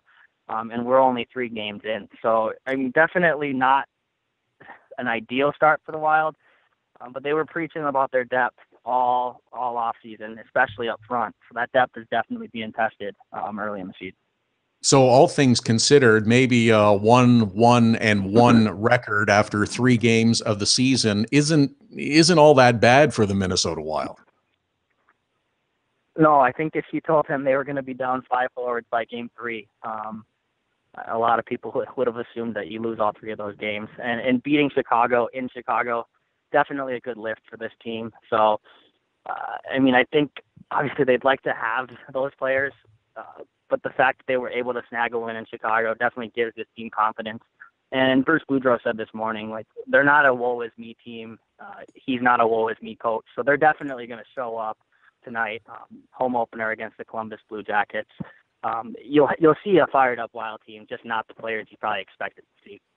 I was going to say, this has got to be a game where the Minnesota Wild, no matter who is in the lineup, they'll be excited to get back home after waiting a week and a half to have their home opener and get back in front of their fans. That would give them as much a boost as anything, because that is a rockin' building when the Wild are playing. Definitely. It'll be a sold-out crowd tonight, no doubt. And it's been, the season's been open for 2 weeks now, and they haven't had a home game. I think the Wild are the last team in the NHL to open their home building. So they've been waiting for this one. They've been chomping at the bit to play in their home building. So I think that will probably give them, that little extra oomph they need, considering they are going to be so undermanned in terms of just kind of talent-wise tonight. But you won't see this team make excuses. They're going to be ready. And like Coach Bruce Boudreau said, if they can get through this, they're going to be better for it. It's just a matter of getting through it right now for the Wild. Dane Mizutani covers the Minnesota Wild for the Pioneer Press. At Dane Mizutani is how you follow him on Twitter. And it's always the cliche of, well, it's next man up, or someone has to step up and replace. Chris Stewart has been the guy in the first few games. What a goal-scoring machine he's been. Yeah, can you believe that? I think he's on pace for something more north of 82 goals for the year. He's got 4 through 3 games. This is a guy who's, a 10, 15 goal scorer tops. So he's definitely not going to continue this production throughout the season. He admits that firsthand. We've talked to him in the locker room, and no doubt he's enjoying the success. But he's saying, I'm not a goal scorer. I know that. I'm just focused on doing the right things. And I think that he's been rewarded in those spots because he's been in good positioning. And I think that's what coaches talk about. That's definitely what Bruce Boudreau talks about, just kind of being responsible in both ends, and it'll pay off. And it's paying off for Chris Stewart early. And like you said, much needed considering the injuries this team has gone through. They needed someone to step up, and he's the guy stepping up right now for them, which is an added bonus because he's going to bring physicality to the lineup. He'll be kind of that security blanket that some of the smaller guys need. And if he's a goal scorer on top of that, then he's a pretty valuable player for that team. Marcus Foligno is out of the lineup now, but how has Tyler Ennis adapted to Minnesota after coming over from Buffalo? Tyler Ennis looks good. A little out of place here and there sometimes, but he flies around, and I think that's the biggest thing. This guy was a 3-time 20-goal scorer in Buffalo before he kind of got ravaged by injuries the past 2 seasons. I'm not saying he's going to get to that 20-goal mark with the Wild, but if he can just kind of be an energy boost off the bench when he's playing his shifts, I think that's all they're really looking for him. They're not looking for him to be a dynamic 20-goal scorer here, just responsible in both ends and bringing some energy. And he's done that so far. I think you're going to see him kind of develop more into his role as the season wears on. New coach, new city, new surroundings. Sometimes it takes guys a little bit to get going, but there's certainly some things to like about his game so far, and I think you'll see him improve as the season wears on.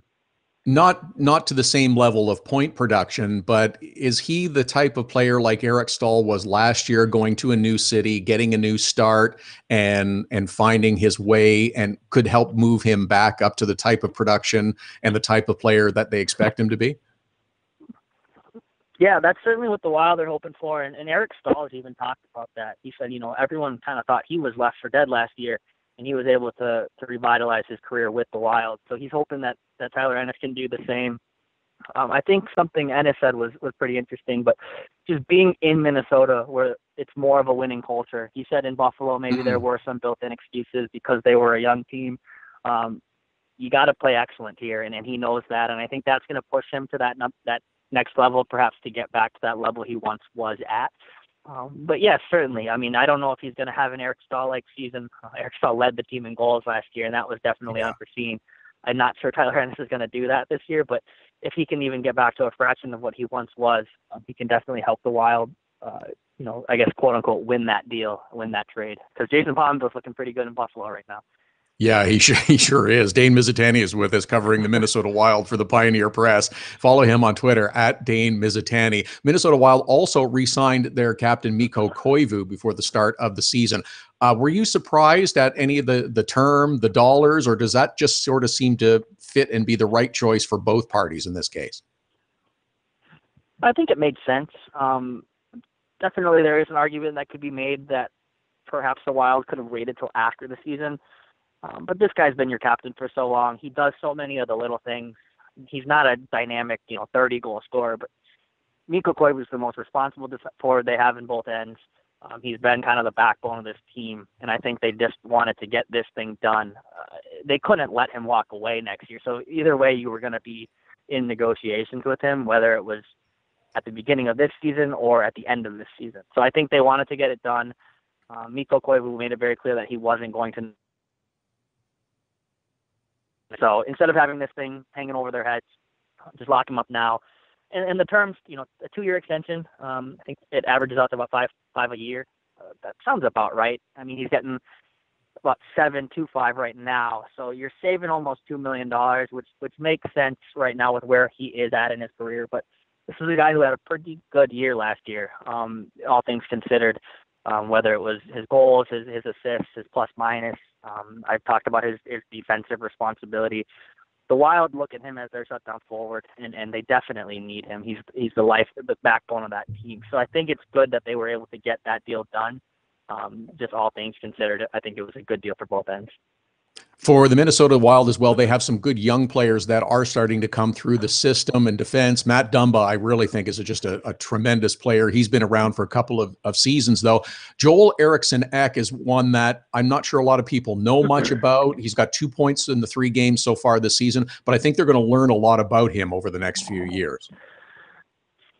Yeah, Joel Eriksson Ek, he's a player who's going to be an NHL player for a really long time. He is very responsible in both ends. I keep saying that because Bruce Boudreau preaches that and hammers that home. And I guess that's pretty rare for a young guy to be so responsible on both ends. You see these young guys just going out chasing goals a lot early in their careers, and that's not Eriksson Ek. His game starts and builds up from there. But he's got a lot of ability, goal-scoring ability, playmaking ability. He's going to be a top 6 winger at some point for the Wild. Top 6 center, I'm sorry about that. Yes, people are going to start to realize how good of a player he is. He looks just more comfortable on the team this year after a 15-game kind of cup of coffee with the Wild last year. You can tell that time and that experience really helped him kind of know what it's like to be in the NHL, know what it's like to be around these guys and these teammates. And I think you're going to see production build up because of that, just being comfortable in the system, comfortable in the city. But he's a guy who's going to have to step up, especially right now with the injuries that we talked about a few minutes ago. The Wild don't have a ton of centers right now that can play big minutes, and he's a young guy with fresh legs, so I'm sure they're going to rely on him quite a bit over these next few weeks. You also mentioned Bruce Boudreau and emphasizing defense and being responsible and knowing where you're supposed to be on the ice. I think his reputation is still much more that he's an offensive coach. He likes to have players play, but you can't do that without the responsibility. And he stresses that part of the game too. Yeah, and that was something I think not a ton of people realize right away. You look at Bruce Boudreau and the teams he's had in the past, about goal scoring, it seems. His teams have great offensive production, always have.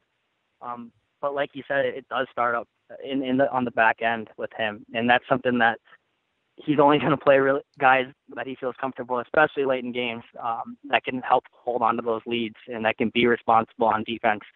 But yeah, and that does end up translating to offense, and I don't think that's by mistake. But that's definitely something he's been preaching since he's been here throughout his career, and you're starting to see it kind of wear off on the rest of these Wild players. Dane Mizutani covering the Minnesota Wild for the Pioneer Press. At Dane Mizutani is how you follow him on Twitter. Great stuff today, Dane. Really appreciate it. Enjoy the home opener tonight, and we'll talk again soon, I'm sure. Yeah, anytime. Thanks for having me. Thank you, Dane Mizutani, with the latest on the Minnesota Wild. Boy, that is a tough injury situation. Oh, just devastating to have all those players out of the lineup and only played 3 games. As Dane was telling us, let's hope they can get through it. They can get back and get some of those players back and healthy, and we can expect the kind of success from the Minnesota Wild that we thought we would see at the start of the season. You kind of expect that the Alpine hat giveaway thing that they're doing in Arizona, wouldn't that be more like something you'd see in Minnesota this time of year? Big furry hunting Alpine hats, more appropriate for October in Minnesota than maybe Arizona. They give out hunting hats in Minnesota too. There's a game every year where I'll turn it on and I'll look and I'll say, well, everybody's got these orange hats on. Right. It's hunting hat giveaway. They do that every year in Minnesota. At Hockey Unfiltered, at Todd Lewis Sports, the Twitter and Instagram handles to follow us. Last call for your dog of the day photos via Twitter, via Instagram. Use the hashtag HU dog of the day. Pick a winner every Saturday. The photo goes up on our website, goes up on our Facebook page. That will be our dog of the day for this Saturday. Bunch of things we'll try and squeeze in our final segment of the day. Look ahead to some of the other games tonight, 14 of them in total. Get your stuff done Saturday afternoon. Games start at 7 Eastern, 7 Eastern, 6 games kick off. So that's 4 o'clock Pacific. Bunch of game stories to get into and a few other things as well. Hockey Unfiltered with Todd Lewis, back after the break. There's special savings for Hockey Unfiltered listeners with our new ticket partner, Seat Giant. And Canadian fans can also purchase in Canadian dollars. Go to SeatGiant.ca, find the tickets you're looking for. Doesn't matter if it's NHL games, concerts, or any other event. You get a special discount with the promo code TODD. That's Todd with 2 Ds. Just enter the code, get the discount, you save. That's simple. Save on your next ticket purchase with Hockey Unfiltered and Seat Giant. The best way to get set for the busy Saturday night of hockey is with Hockey Primetime. Beginning at 5 p.m. Eastern, host Connor McKenna whips you around the league for the latest stories and info leading up to the early game starts. Plus, he'll give his own spin on the biggest stories in the National Hockey League. Hockey Primetime with Connor McKenna. Sometimes serious, sometimes a little goofy, but always interesting. Listen live at hockeyprimetime.com, 5 p.m. Eastern every Saturday. Search engine optimization is the key to success for your online business. It can be the key to success for any business. 1-844-SEO-LEAD is the number to call to get your business at the top of all searches. An official partner of Google, they have the tools necessary to make your business the one people notice first. 1-844-SEO-LEAD. Now you can nominate your dog or any dog you love as the Hockey Unfiltered Dog of the Day through Instagram. Every Saturday, Hockey Unfiltered with Todd Lewis will take your nominations for the Dog of the Day. Use the hashtag HU Dog of the Day. Send us a photo with the dog on Twitter or Instagram to nominate your dog. We choose a winner at the end of the show, and your dog will be recognized in the HU Dog of the Day gallery on our website and Facebook page. Hashtag HU Dog of the Day. Creativity and innovation are the hallmarks of Nova Product Design. Whether it's mechanical or industrial, cutting-edge technology and a commitment to excellence make Nova Product Design the company to choose. Prototypes and beta units are a Nova Product Design specialty. Striving for revolutionary new ideas and methods keep Nova Product Design at the forefront of innovation. Visit novaproductdesign.com and learn more.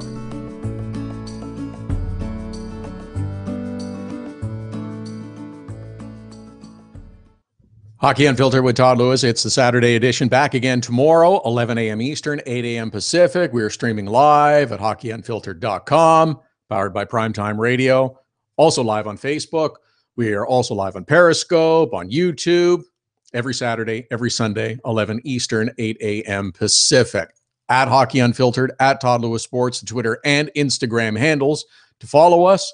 Todd at hockeyunfiltered.com is the email address. Lots to get into before we squeeze on out of here. 14 games today. Been talking about the Minnesota Wild and Columbus, the injuries and the lineup.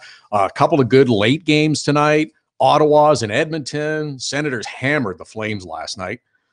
Craig Anderson got the shutout. They're winning without Erik Karlsson. That's big. Maybe he'll come back later on the season. Mike Condon is going to play tonight against the Edmonton Oilers, who have a very cranky head coach at the moment. Todd McLellan is not pleased after a couple of losses. And I think it's going to be a very different Edmonton team tonight. Remember early last season, Todd McLellan got pretty cranky after the Oilers, didn't look good against Buffalo, canceled an off day, had them practice. You don't want to get him cranky. Devils and Rangers, an interesting one tonight. Devils fell Friday to the Caps. Oh, Matty Niskanen is out on IR, by the way. Left the game last night. That's going to be a bit of a blow to the Capitals and their defense corps. But the Devils and the Rangers play tonight. Two teams that could both – the Devils would like to get back winning right away. Rangers, they could use a victory. Looks like it's a battle of the backup goaltenders there. Nashville, Chicago. These two had a rather memorable but brief playoff series in the spring. Blues and Tampa Bay, good game tonight.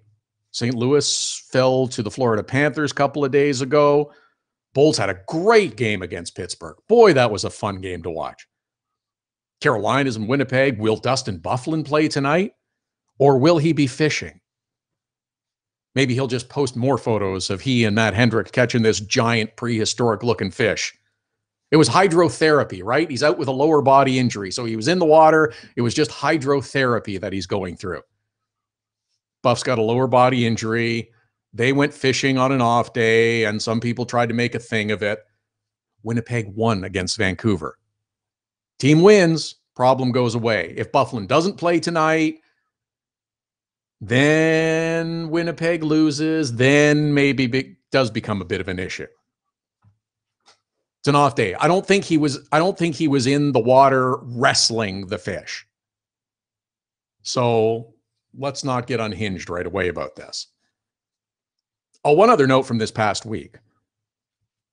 The first big hit of the season that got a bit of debate about checking and headshots, what isn't a penalty. Martin Hanzal of the Dallas Stars ran over Yannick Weber of the Preds in the neutral zone midway through the first period. Hanzal got a 5-minute major for interference, but was not tossed out of the game. Yannick Weber is listed as day-to-day. Doesn't look like he's going to play tonight. Watched the hit a bunch of times from different angles. I tweeted our friend Josh Smith from scoutingtherefs.com, at scoutingtherefs, to follow him on Twitter. Said, hey, was that the right call? 5 minutes for interference? And he said yes. Thought Weber's positioning impacted the severity of the blow. I don't know that I agree. I think it was a politically correct call to make. I don't think it was interference. We'll debate the type of hit in a second, but a split second before Yannick Weber is rolled over by Marty Hanzal, he's leaning over and playing the puck. Just in a fraction of a second. And to me, that's not interference. Now, I don't have the ability to go frame by frame on video on my computer as I watch it, but he's leaning over and pushes the puck just a fraction of a second before he gets hit. Refs all got together. They talked about it. And I don't believe they wanted to toss him out of the game because they weren't sure if it was a headshot, and that's why he got the 5 minutes for interference. This is not an indictment of referees doing a bad job. They have an impossible job now. When you look at this from different angles, some of the angles look like Martin Hanzal is headhunting. Others, no. And when you have men traveling at high rates of speed, colliding, especially in the neutral zone, even when the check is legal, there are going to be injuries. I believe the result of the hit was penalized more than the hit itself. I know there's going to be some that agree. I know there's going to be some that disagree with that. I watched it a bunch of times. I watched it from different angles, and that was the determination I came to. That's where we're at in the game in terms of hitting. Of course, now, after this hit occurs, and everyone becomes focused on it. There's the obligatory clickbait stories that websites put out. Is this a legal hit? Let's have a poll. Let's get people clicking on our website. If you read the comments and check the votes, it is absolutely a wide scope of opinion, as big as you can imagine. And that is the hard part about the game. There are people that suggested, oh, it's a total headshot, throw them out for 10 games. Others who say, I'm not sure that's a penalty, or maybe it's a minor penalty. That's how big the spectrum is. All open to interpretation. Everybody thinks it's differently, but you've got to examine what the rules are, and that's the difficult part about it. Because if you hit a player and the head is not the primary point of contact, but there is head contact, it can be a legal check. And that's the difficult part. Referees have to make that call in an instant, in live time, and get it right. Or they're criticized. Or if they get it right, they're still criticized. There is no simple description. Everything is open to interpretation. About what is allowed isn't completely clear. Now, if you say any head contact, you're penalized and done, that's clear. But is that where you want to go? Because there's lobbyists that say, oh, you can't have such a thing. There's going to be some incidental head contact sometimes. What if the player's bent over? As was the case with Yannick Weber. What if one player is really tall and the other is smaller, as we're seeing more in the NHL with smaller players having a bigger role? It's not the principal point of contact. Hitting the head is sometimes unavoidable when you deliver a check. You have to allow that. Or do you? Or do we get to a point where you say, you know what? We can't have players hitting each other in the head, either accidentally or on purpose. And the penalties have got to be severe for that. I don't think anybody wants to see the big hit go away. When Hansel lays out Weber, the reaction is, oh, that's a huge hit, because it's rare. Everybody likes to see one player blow up another. It doesn't happen very often. Provided it's legal, I'm okay with big body checks. I like body contact. I don't want to take it out of the game. I'm not saying that we need to remove hitting. I'm not saying that we need to outlaw the big hit. Most guys won't even try hip checks now because they're afraid of what it looks like. The optics are bad. It's like, oh, if I send this guy ass over tea kettle through the air, that's going to look bad and I'm going to get a penalty, and I don't want to do that. So guys won't do the hip checks. But in this case, Hansel is coming towards Weber, and just before the impact, he leans forward and plays the puck. Coaches will teach you, don't lean, don't chase. You'll see guys standing on the blue line sometimes, the puck comes out, and you think, oh, if you just leaned over and got that, you could reach that with your stick. Guys don't do that because they're taught not to lean forward. Put yourself in a vulnerable position. Now, if it's players facing the boards, that's another story. This is why defining a hit as whether it's legal or illegal is so difficult. At Hockey Unfiltered, at Todd Lewis Sports, Todd at hockeyunfiltered.com is the email. At Hockey Unfiltered, at Todd Lewis Sports, Twitter and Instagram handles. Our HU Dog of the Day winner, you can follow him on Twitter at Cooper Cooper, submitted by at Datsun Blues. He's a cutie. We'll tweet it out and put it on Instagram. It'll also be up on our Facebook page and up on our website. Thanks to Dane Mizutani for talking Minnesota Wild. Thanks to Sarah McClellan for talking Arizona Coyotes. To Joe Haggerty for joining us with the latest Bruins info, and to Mark Lazarus from the Chicago Sun-Times with all that is new on the Chicago Blackhawks. Coming up tomorrow on the program, Mike Smith talking Carolina Hurricanes, Joe Smith talking Tampa Bay Lightning, Carol Schramm with the latest on the Vancouver Canucks, and of course, the Fantasy Five from Stephen Laidlaw, the managing editor of DobberHockey.com. Enjoy a great day of hockey. 14 games on the schedule. Hockey Unfiltered with Todd Lewis back tomorrow morning at 11 Eastern, 8 a.m. Pacific. Hockey Unfiltered with Todd Lewis sends you to the biggest events at the best prices. This year, we've partnered with Seat Giant to give you special deals on tickets to NHL games, concerts, or other events. Simply go to SeatGiant.com, find the tickets you want. When you check out, use the promo code TODD for a special discount. That's promo code TODD for a special discount. Start saving with SeatGiant.com on your next purchase. Look, we know it happens. Life gets in the way and sometimes you can't catch the live edition of Hockey Unfiltered with Todd Lewis. But we've made it easy for you to catch up on the show you might have missed. Hockey Unfiltered with Todd Lewis is available as a podcast on iTunes, iHeartRadio, and Blog Talk Radio. You don't want to miss an episode. If you missed the live show, check out the podcast. Don't miss any shows. There's a test coming up later. Subscribe now. Get your business started getting more leads. 1-844-SEO-LEAD. The number to call if you want more online leads for your business is 1-844-SEO-LEAD. Search engine optimization can be the difference between success and failure. It's no coincidence which businesses are listed first in Google searches. Call 1-844-SEO-LEAD.